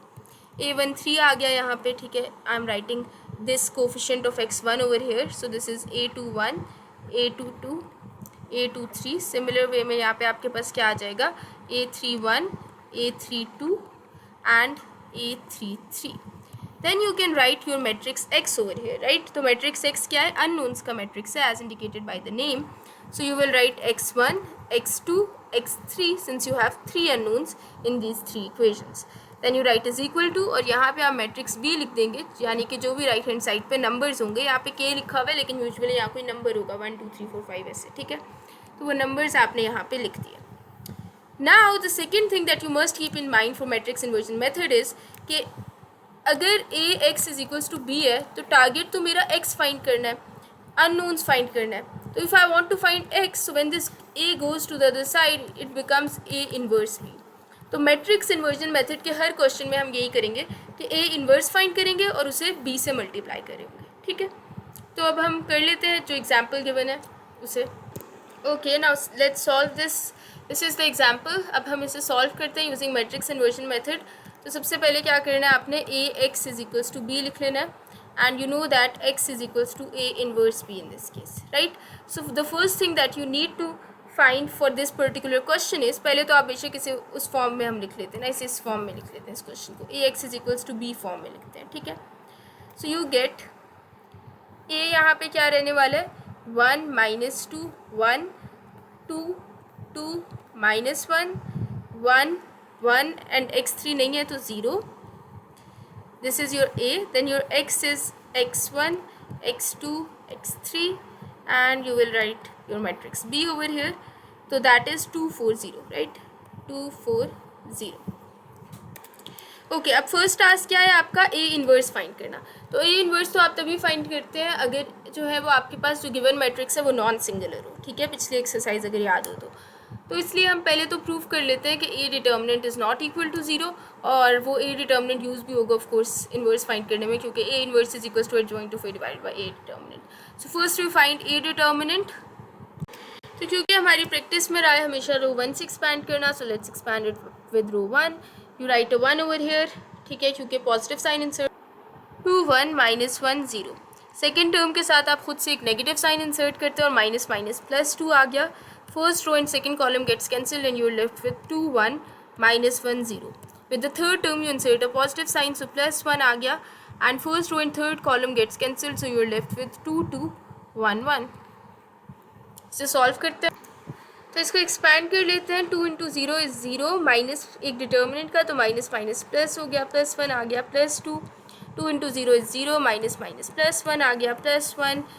2 -2 आ गया, तो ये वाली टर्म तो ज़ीरो हो जाएगी.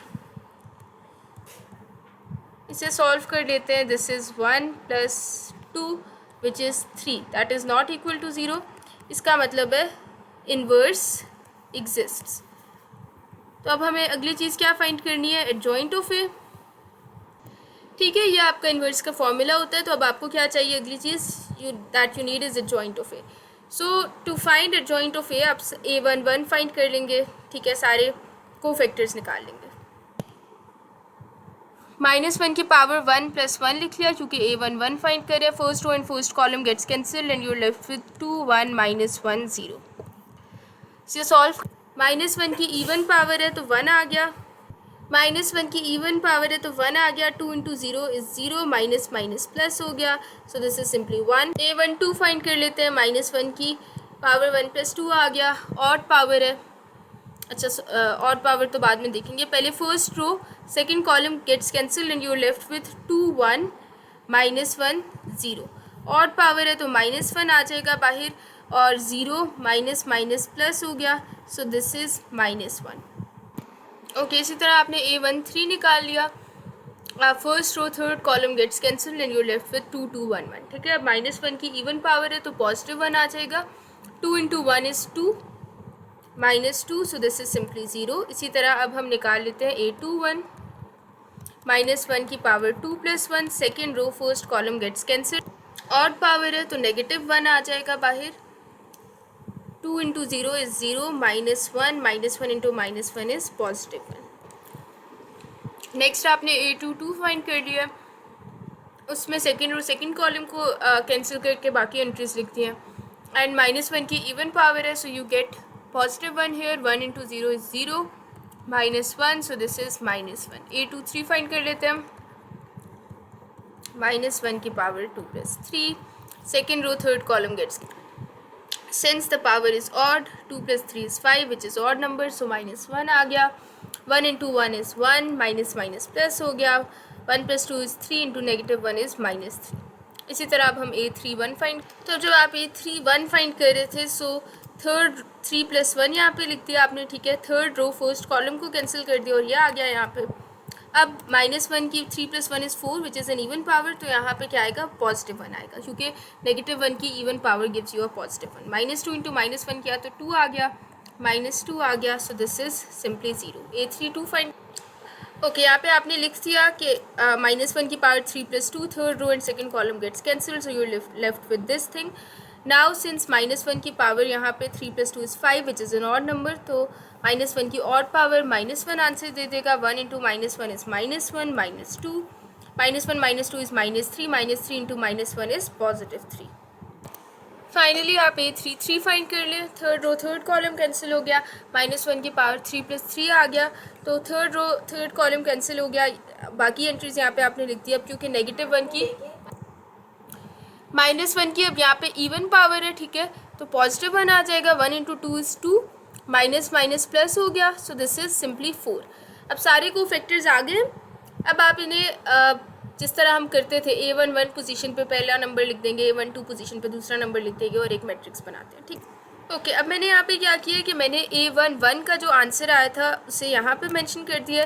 A12 के आंसर को यहाँ, A13 के आंसर को यहाँ. ठीक है, A21 second row first column ये वाली पोजीशन बन रही है तो यहाँ लिख दिया. इसी तरह A33 के आंसर को मैंने यहाँ लिख दिया. तो ये सारे आंसर्स लिख दिए. अब आपने एडजॉइंट ऑफ ए अगर फाइंड करना है तो फाइनली आप इसका क्या ले लेंगे? ट्रांसपोज. तो इधर से क्या निकल के आ जाएगा? Adjoint of A. Let's do that. तो एडजॉइंट ऑफ ए क्या आ जाता है? This is your adjoint of A. यहाँ पे आपने फर्स्ट रो को फर्स्ट कॉलम में कन्वर्ट कर लिया, सेकेंड रो को सेकेंड कॉलम में कन्वर्ट कर लिया और थर्ड रो को थर्ड कॉलम में कन्वर्ट कर लिया. अब एडजॉइंट ऑफ ए भी आ चुका है, ए डिटर्मिनेंट भी आ चुका है, तो आप ए इन्वर्स लिख लें और फिर तो अब आप ए इन्वर्स लिख लें और फिर उसे मल्टीप्लाई कर लें बी से. अच्छा, यहाँ पे जब आपने A33 फाइंड किया था तो -1 इंटू 2 माइनस माइनस प्लस हो गया and 2 into 2 is 4. So this is not 4 and 2 + 4 क्या आ जाएगा 6 आ जाएगा. तो यहाँ पे क्या आएगा आपके पास 6 आएगा A33 पोजीशन पे. फिर जब आपने थर्ड रो का ट्रांसपोज लिया तो ये थर्ड रो जो थी वो इधर बन रही है, right. So this last entry is 6. So this is your adjoint. Okay, तो यहाँ पे आपने लिख लिया है कि A inverse is equals to adjoint of A divided by A determinant and you have simply multiplied 1 by A determinant with your adjoint. तो अब इस 1/3 को, this is basically scalar multiplication, तो ये 1/3 हर एंट्री से within the matrix multiply हो जाएगा. सो you gate 1/3 1/3. when 0 gets multiplied by 1/3 you get 0 and then you get minus 1/3 minus 1/3. 3 divided by 3 is simply 1. 0. 3 divided by minus 3 divided by 3 is minus 1 and 6 divided by 3 is simply 2. अब A inverse आ गया. आपको जो x चाहिए था that was equal to A inverse B. So for x now we are going to multiply this A inverse by B. जो B matrix था उससे अब इस A inverse को मल्टीप्लाई करें. ओके, अब मल्टीप्लाई करने से पहले देख लें कि मल्टीप्लिकेशन पॉसिबल भी है कि नहीं. So the order of the first matrix is 3 cross 3 और इस सेकेंड मैट्रिक्स का क्या ऑर्डर है 3 रोज है और 1 कॉलम है. सो रो बाय कॉलम होता है order. So 3 cross 1 is the order of this matrix. So as you can see, the n of first matrix or the number of columns of first matrix is equal to number of rows of the second matrix. So these two matrices are suitable for multiplication. तो अब multiplication perform कर लेते हैं. अब multiplication की approach हमारी same रहने वाली है. पहले हम फर्स्ट रो को फर्स्ट कॉलम से मल्टीप्लाई करेंगे. क्या करते थे यूजुअली हम फर्स्ट रो को सारे कॉलम से, फिर सेकेंड रो को सारे कॉलम से, फिर थर्ड रो को सारे कॉलम से. लेकिन since we only have 1 column here, तो फर्स्ट रो को पहले फर्स्ट कॉलम से मल्टीप्लाई कर देंगे, फिर सेकेंड रो को फर्स्ट कॉलम से and then we will multiply third row with first column. So let's do that. There you go. अब आपने मल्टीप्लाई कर दिया फर्स्ट रो को पहले फर्स्ट कॉलम से, इसी तरह सेकेंड और थर्ड रो को भी. ठीक है, इसे फर्दर सॉल्व कर लेते हैं. So you gate 2/3 plus 4/3 plus 0. यहाँ से क्या आ जाएगा -2/3 minus 4/3 plus 0 0 -4 plus 0. So let's solve it. Okay, जब आपने इसे सॉल्व किया तो आपके पास ये आंसर आ गया. Now these are the values of your required unknowns. Unknowns इस एग्जाम्पल में क्या क्या थे x1 x2 and x3. So these are the values of x1 x2 and x3 respectively. So this is your matrix inversion method, जिसमें आपने क्या करना होता है एडजॉइंट मेथड से हमने यहाँ पे A इन्वर्स फाइंड किया था. ठीक है, A इन्वर्स फाइंड कर लेना होता है and you basically have to find the value of x that is your unknown, right. तो आप A इन्वर्स फाइंड करते हो और उसे B से मल्टीप्लाई कर देते हैं. आगे चलते हैं. ओके, अब जो हम नेक्स्ट मेथड देख रहे हैं to solve a system of linear non homogeneous equations, that is your Gauss elimination method. तो अब ये नॉन होमोजीनियस इक्वेशंस है सिंस इज इक्वल टू की राइट हैंड साइड पे you have non zero numbers, right. So this is a system of non homogeneous linear equations और क्योंकि x की highest power 1 है तो ऑब्वियसली लीनियर तो ये है ही है.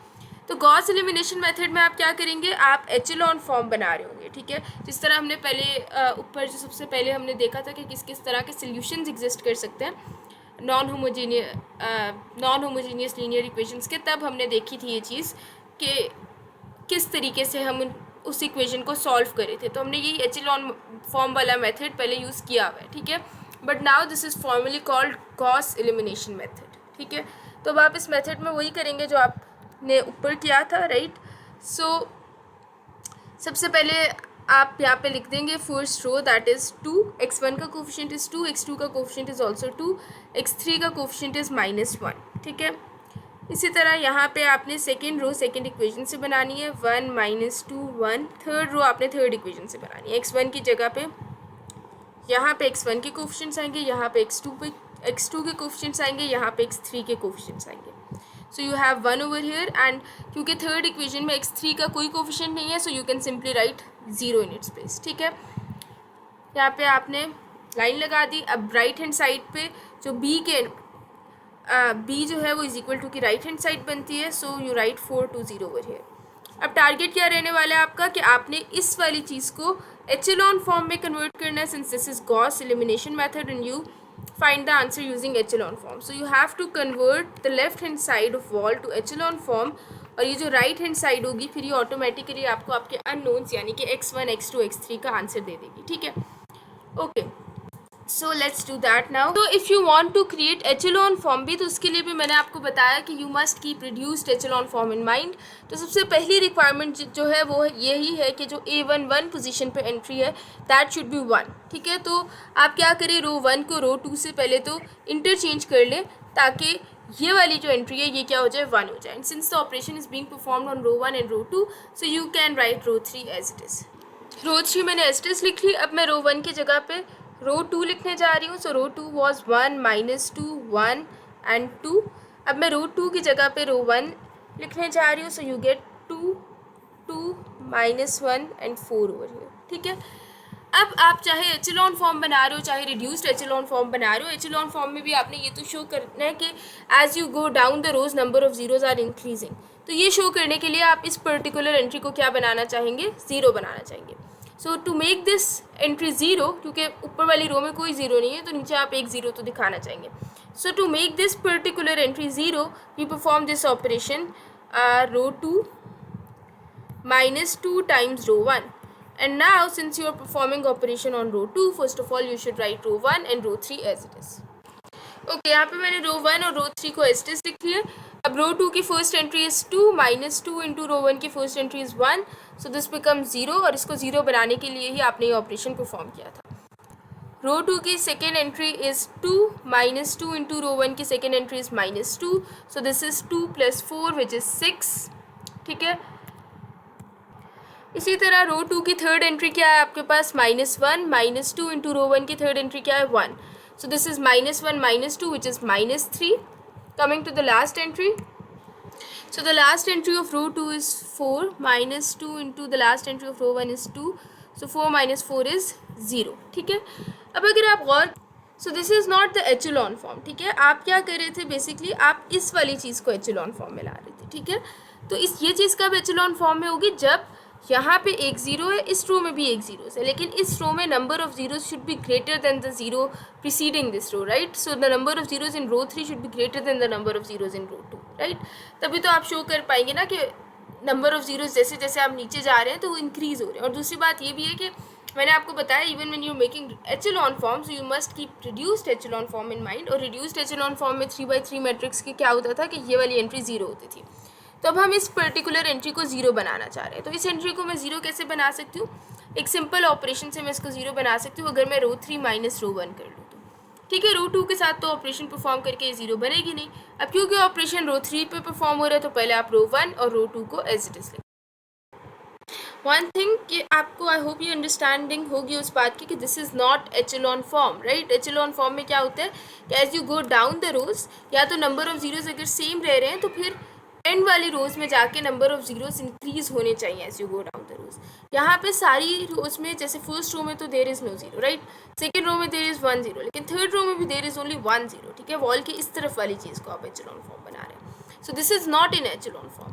यहाँ पे एटलीस्ट 2 zeros होने चाहिए in comparison to the second row, तभी ये एचेलॉन फॉर्म बनेगी, ठीक है. और दूसरी बात ये जो मैंने अभी मेंशन की थी कि रिड्यूस्ड एचेलॉन फॉर्म के लिए भी ये वाली एंट्री 0 होना ज़रूरी है, right. Okay, now that you written row 1 and row 2 as it is, अब आप ऑपरेशन परफॉर्म करें. सो 1 - 1 इज़ 0, 1 - 2 इज़ 3. रो 3 की थर्ड एंट्री पे 0 - 1 is simply -1 and 0 - 2 is simply -2, ठीक है.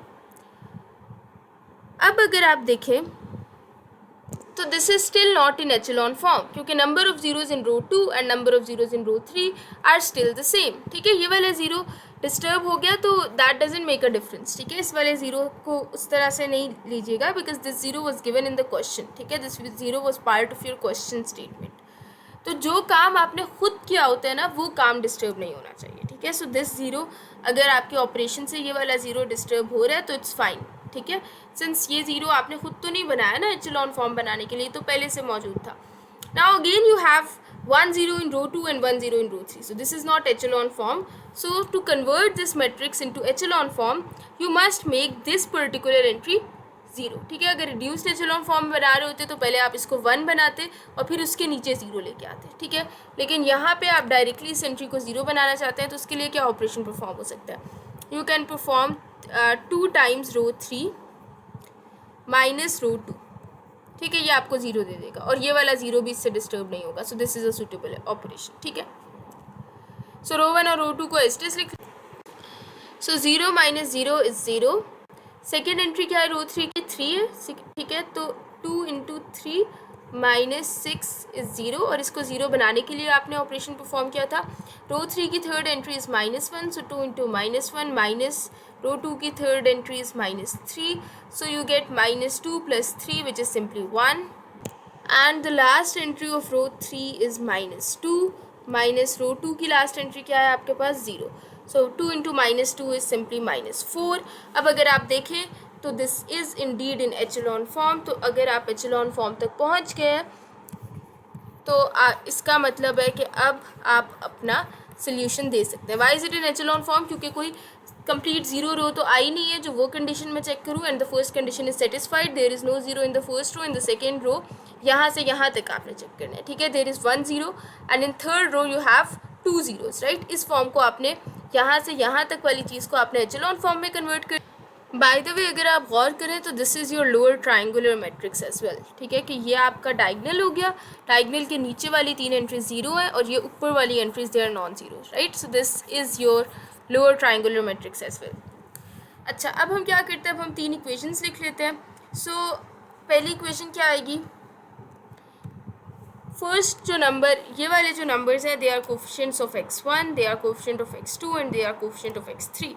So you get x1 minus 2x plus minus 2x2 plus x3 is equals to 2. This is your equation 1. Second equation क्या आएगी? 6, क्योंकि this is 0. Right, so I am not writing it. 6x2 minus 3x3 is equals to 0. यहाँ पे ये दोनों term 0 है. सो coefficients अगर 0 है तो ऑब्वियसली वो पूरा वेरिएबल ही 0 हो जाएगा. So I am only left with x3 is equals to -4. तो मुझे इस थर्ड इक्वेशन से x3 की वैल्यू मिल गई है. Now I am going to substitute that value in equation 2. So I write 6x2 minus 3 into x3 की जगह पे क्या लिख सकते हैं अब हम? -4 is equals to 0. So I get 6x2 is equals to 12.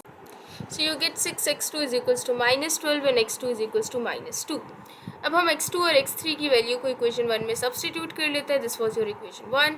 So I will write x1 -2 into x2 की क्या वैल्यू है? -2 प्लस x3 की वैल्यू थी -4. So you write that down is equals to 2. इसे सॉल्व करते हैं. x1 -4 sorry minus minus plus हो गया, +4 -4 is equals to 2. So these two terms get cancelled with each other and x1 की value यहाँ से आ गई 2. Thus finally you can write. तो इस तरह से आपने फाइनली अपना आंसर लिख दिया. ठीक है, अब ये था गॉस एलिमिनेशन मेथड जिसमें आपने एचेलॉन फॉर्म के थ्रू काम करना होता है. तो इस तरह का हमने एक क्वेश्चन पहले भी किया था. And since you are getting a unique value for x1 x2 and x3, इसका मतलब है कि ये कंसिस्टेंट सिस्टम ऑफ इक्वेशंस था. ठीक है, आगे बढ़ते हैं.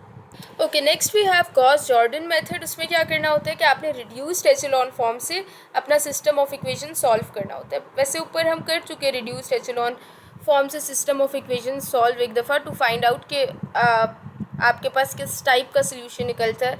इधर इट इज़ कंसिस्टेंट और इनकन्सिस्टेंट सोल्यूशन. ठीक है, तो अब अगर इसको मैं रिड्यूस्ड एचेलॉन फॉर्म में कन्वर्ट करना चाहती हूँ तो पहले तो आप उसी तरह कोफिशिएंट्स लिख लें राइट हैंड साइड पे. ठीक है, 1 -2 1 2 2 -1 1 1 0.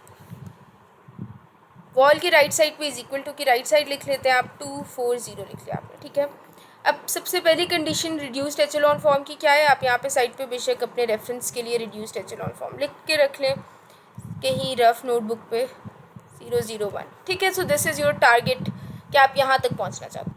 सो द फर्स्ट थिंग इज़ कि जो एंट्री है A11 पोजीशन पे that should be 1 and it is 1. ठीक है, दूसरी क्या बात है कि ये वाली एंट्री आपने 0 करनी होती है. ठीक है, और फिर उसके बाद ये वाली एंट्री 0 करनी होती है. So you can simply write row 2 minus 2 times row 1. Operation is being performed on row 2, so you write row 1 and row 3 as it is. So I have written row 1 and row 3 as it is. Row 2 पे 1 by 1 operation perform करते हैं. रो 2 की first term is 2, 2 minus 2 into 1 is 0. इसको 0 बनाने के लिए ही मैंने ये ऑपरेशन परफॉर्म किया था.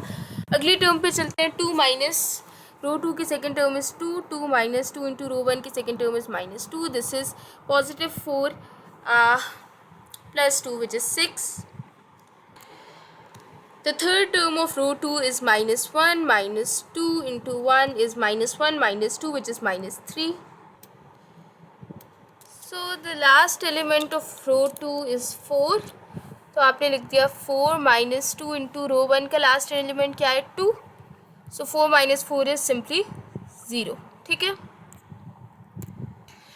अब नेक्स्ट आप इस पर्टिकुलर एंट्री को 0 बनाना चाहते हैं. ऐसे ही है, इसको 0 बनाएंगे. तो इसको 0 बनाने के लिए मैं क्या ऑपरेशन परफॉर्म करूँगी, row 3 minus row 1, and obviously to make it 0 I will have to perform operation with row 1. So this is the only valid operation you have.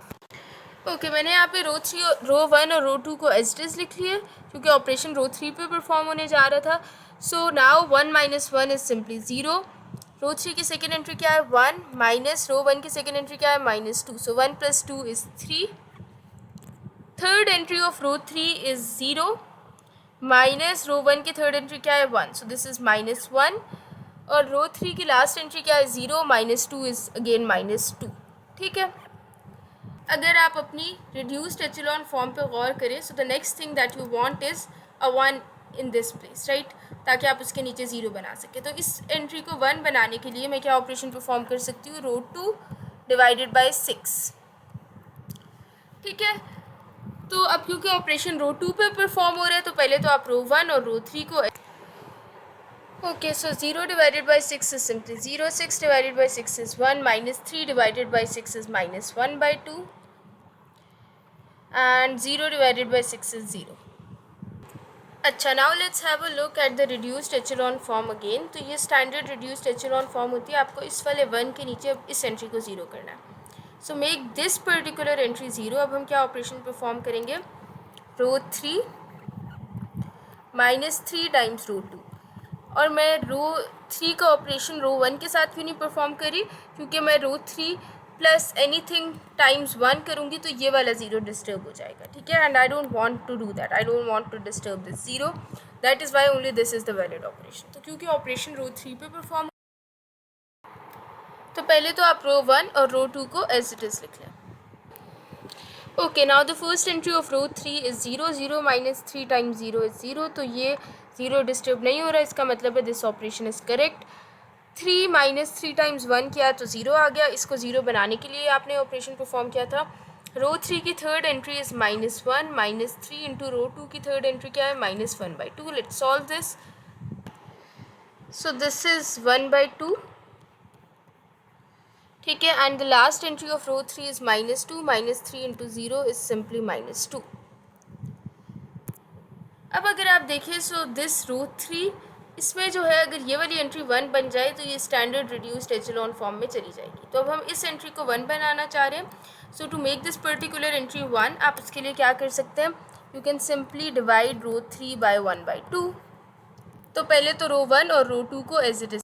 Okay, now 0 divided by 0 is simply 0 divided by 1 by 2 is simply 0, 0 divided by 1 by 2 is 0, 1 by 2 divided by 1 by 2 is 1. और इसे 1 बनाने के लिए आपने operation perform किया था. Last entry है minus 2, minus 2 divided by 1 by 2. तो जब ये डिवीजन का साइन मल्टीप्लिकेशन में चेंज होगा तो ये रेसिप्रोकल हो जाएगा, माइनस 2 मल्टीप्लाई बाई 2 हो जाएगा which is minus 4. Now your row 3 is in standard reduced echelon form. 0 0 1 आ चुके हैं यहाँ पे. रो 2 को भी आप स्टैंडर्ड रिड्यूस्ड एचेलॉन फॉर्म में पहले ले आए. रो 2 को आप कैसे स्टैंडर्ड रिड्यूस्ड एचेलॉन फॉर्म में लाएंगे, by making this particular entry 1. ठीक है, अगर आप देखें तो यहाँ पे आपको क्या चाहिए होता है 0. ठीक है, so you have to make this particular entry 0. इसको मैं 0 कैसे बना सकती हूँ, अगर मैं रो 2 प्लस 1 बाई 2 टाइम्स रो 3 कर दूँ तो. ठीक है, टू मेक दिस एंट्री 0. और मैं रो 2 का ऑपरेशन अब रो 1 के साथ क्यों नहीं परफॉर्म करी, क्योंकि I don't want to disturb this 0 and 1, right. Okay, so first of all let's write row 1 and row 3 as it is since the operation is being performed on row 2. Okay, so 0 plus 1 by 2 times 0 is simply 0. 1 plus 1 by 2 times 0 is 1. 0 और 1 नहीं disturb हो रहा है, इसका मतलब है this operation is correct. Minus 1 by 2 plus 1 by 2 into 1 is simply 0. आपने इसको 0 बनाने के लिए ये ऑपरेशन परफॉर्म किया था. एंड रो 2 की last entry is 0 plus 1 by 2 times row 3 की लास्ट एंट्री क्या है, -4. So this turns out to be equal to -2, right. Okay, अब अगर आप गौर करें तो रो 2 भी स्टैंडर्ड फॉर्म में आ चुकी है रिड्यूस्ड एचेलॉन फॉर्म में, रो 3 भी स्टैंडर्ड रिड्यूस्ड एचेलॉन फॉर्म में आ चुकी है. सिर्फ अब इस एंट्री को और इस एंट्री को आपने 0 बनाना है, as you can see here as well. अगर ये दोनों एंट्रीज भी 0 आ जाए तो आपके पास फाइनली आपकी रिड्यूस्ड एचेलॉन फॉर्म अचीव हो जाएगी, जो कि आप गॉस जॉर्डन मेथड में करना चाह रहे हैं, रिड्यूस्ड एचेलॉन फॉर्म अचीव करना चाह रहे हैं. ठीक है, तो इसको 0 बनाने के लिए मैं क्या कर सकती हूँ, रो 1 प्लस 2 टाइम्स रो 2. तो पहले क्योंकि ऑपरेशन रो 1 पे परफॉर्म हो रहा है तो रो 2 और रो 3 को एज इट इज लिख. Okay, 1 plus 2 times 0 is 1, -2 plus 2 is 0. और इसको 0 बनाने के लिए ये ऑपरेशन आपने परफॉर्म किया था. 1 plus 2 times 0 is simply 1 and 2. Row 1 की last entry is 2 plus 2 into row 2 की लास्ट एंट्री क्या है, -2. सो 2 minus 4 is -2. Now the last hurdle is this one. आप इस वन को किसी भी तरीके से 0 बनाना चाहते हैं तो फिर आप अपनी रिड्यूस्ड एचेलॉन फॉर्म तक पहुंच जाएंगे. So to make this one 0, the operation that we are going to perform is row 1 minus row 3, right. And since the operation is being performed on row 1, first you should write row 2 and row 3 as it. Okay, now the first entry of row 1 is 1, 1 minus 0 is 0, sorry is 1, 0 minus 0 is 0. क्योंकि ये दोनों entries disturb नहीं हुई, इसका मतलब है the operation is correct. 1 minus 1 is also 0, और इसको 0 बनाने के लिए आपने ये ऑपरेशन परफॉर्म किया था. रो 1 की third entry is -1 minus row 3 की थर्ड एंट्री क्या है, -4. So this is 4 minus 2 which is simply 2. अब ये क्योंकि रिड्यूस्ड एचेलॉन फॉर्म है, यहाँ से यहाँ तक this is your reduced echelon form. Thus these are the answers of your variables. तो आप इधर एंड पे कंक्लूजन लिख सकते हैं कि x1 x2 x3 is equals to 2 minus 2 minus 4. तो आपने जो चीज़ याद रखनी है वो क्या है कि Gauss elimination method is related to echelon form and Gauss Jordan method is related to reduced echelon form. And matrix inversion method में आप क्या करते हैं, x is equals to a inverse b कर रहे होते हैं. ठीक है, एक आखिरी मेथड रह गया, अब उसे देख लेते हैं. अच्छा, the last way of solving a system of non homogeneous linear equations is Cramer's rule.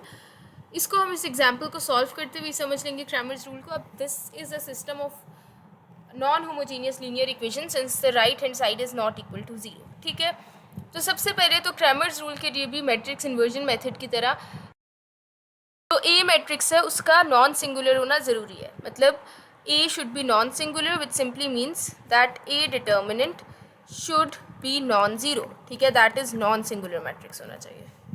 ठीक है, तो अब हम मैट्रिक्स ए लिख लेते हैं. वो आपको पता है कोफिशिएंट से आता है matrix A.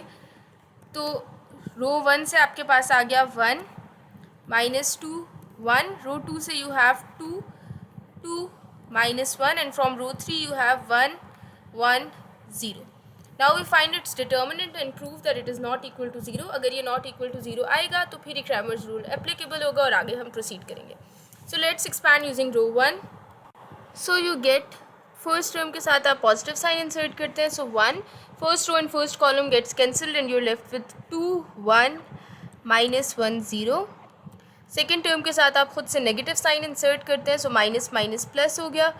First row and second column gets cancelled and you're left with 2 1 -1 0. Third term के साथ you insert a positive sign and first row third column gets cancelled and you're left with 2 2 1 1. इसे further solve कर लेते हैं. तो 2 into 0 is 0, minus minus plus हो गया, +1 आ गया, +2. 2 into 0 is 0, minus minus plus हो गया, +1 आ गया, +1.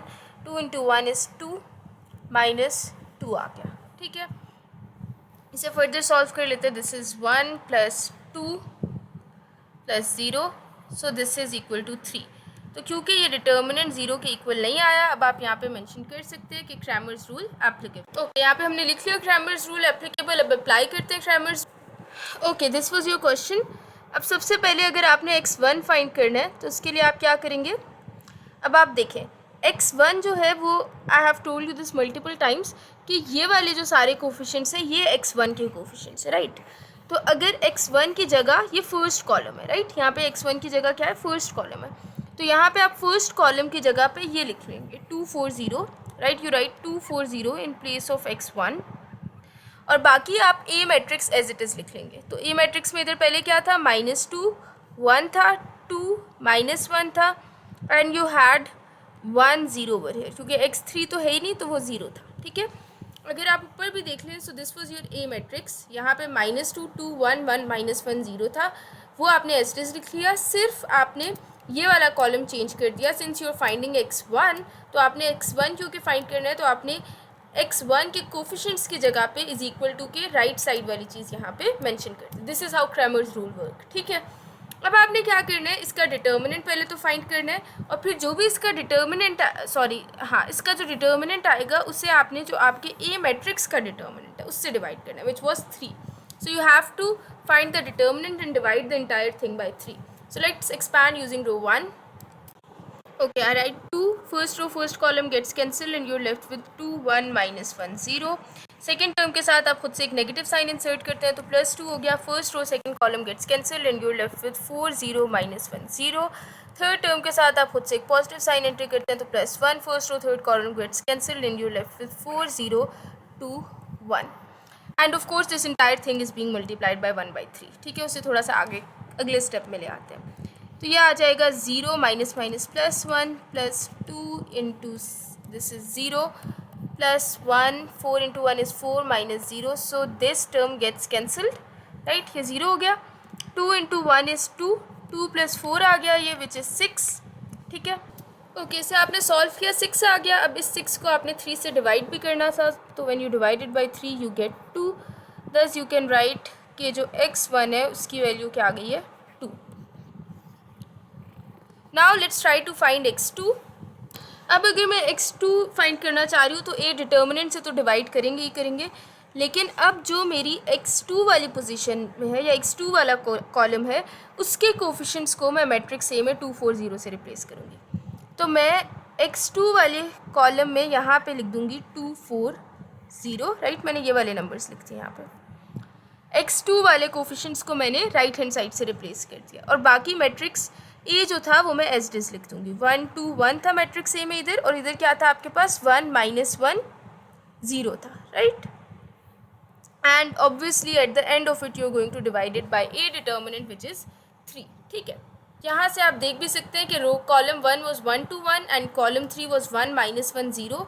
सो I have written 1 to 1 and 1 -1 0 as it is. मैंने सिर्फ कॉलम 2 में चेंजेस किए since I am finding x2 की जगह पे मैंने 2 4 0 लिख दिया, ठीक है। Now let's expand it using row 1. तो सबसे पहले आपने क्या लिख लिया 1, first row first column gets cancel, you left with 4 0 -1 0. इस मैट्रिक्स पे वर्क करना है, ठीक है। देन सेकेंड टर्म के साथ आप नेगेटिव साइन इंसर्ट करते हैं तो -2 आ गया, first row second column gets cancel and you left with 2 1 -1 0.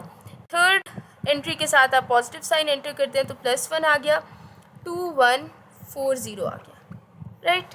अब आपने क्या करना है, इससे सॉल्व कर लेना है।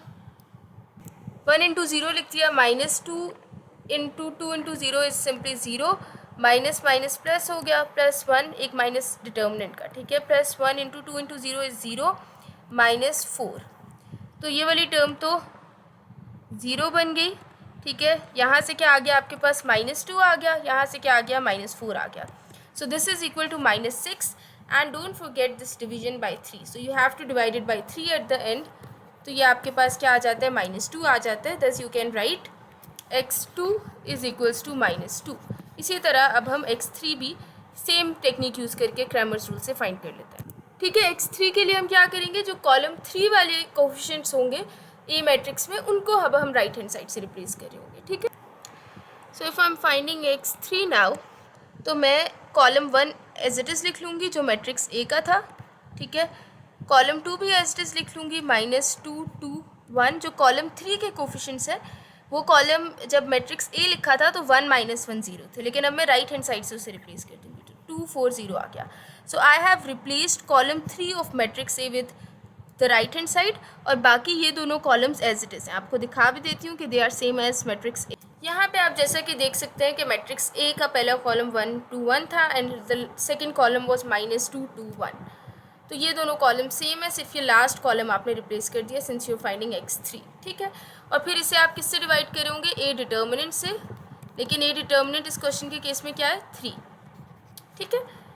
सो अब आपको क्योंकि एक्सपैंडिंग यूजिंग रो 1 की प्रैक्टिस है तो उससे एक्सपैंड कर लेते हैं। तो यहाँ पे आपने लिख दिया 1, right, first row first column gets cancel and you left with 2 1 4 0। You insert a negative sign with the second term, so you get minus minus plus 2, right? First row second column gets cancelled and you're left with 2 1 4 0. You insert a positive sign with the third term, so you get plus 2. First row third column gets cancelled and you're left with 2 1 2 1. इसे solve कर 2 into 0 is simply 0, minus 4 आ गया, plus 2 2 into 0 is simply 0, minus 4 आ गया, plus 2 2 into 1 is 2, minus 2. So this term gets cancelled entirely. इसे solve कर लें, -4 plus 2 into -4 is -8, right? So this is -12, and don't forget to divide it by 3 at the end, so you get -4 as a result. तो आप यहाँ पे लिख दें x3 is equals to -4. अब सब आंसर्स को कंबाइन करके, तो इस तरह से आप एक ऑर्डर्ड पेयर की फॉर्म में भी लिख सकते हैं कि x1 की जगह पे 2 लिख दिया आपने, x2 की जगह पे -2 एंड x3 की जगह पे -4. So this is the last technique for finding the solution of a non-homogeneous linear, of a system of non-homogeneous linear equations, ठीक है। तो यहाँ पे हम इस लेक्चर को अब एंड करते हैं। नेक्स्ट लेक्चर में इंशाल्लाह हम एक्सरसाइज करेंगे। So I hope that you have learned a lot in this lecture, ठीक है। Please watch this video before you proceed to the exercise video, ताकि आपके लिए चीज़ें आसान हो। तो आई होप कि आपने इन्जॉय किया होगा इस लेक्चर को and you have learn something from it.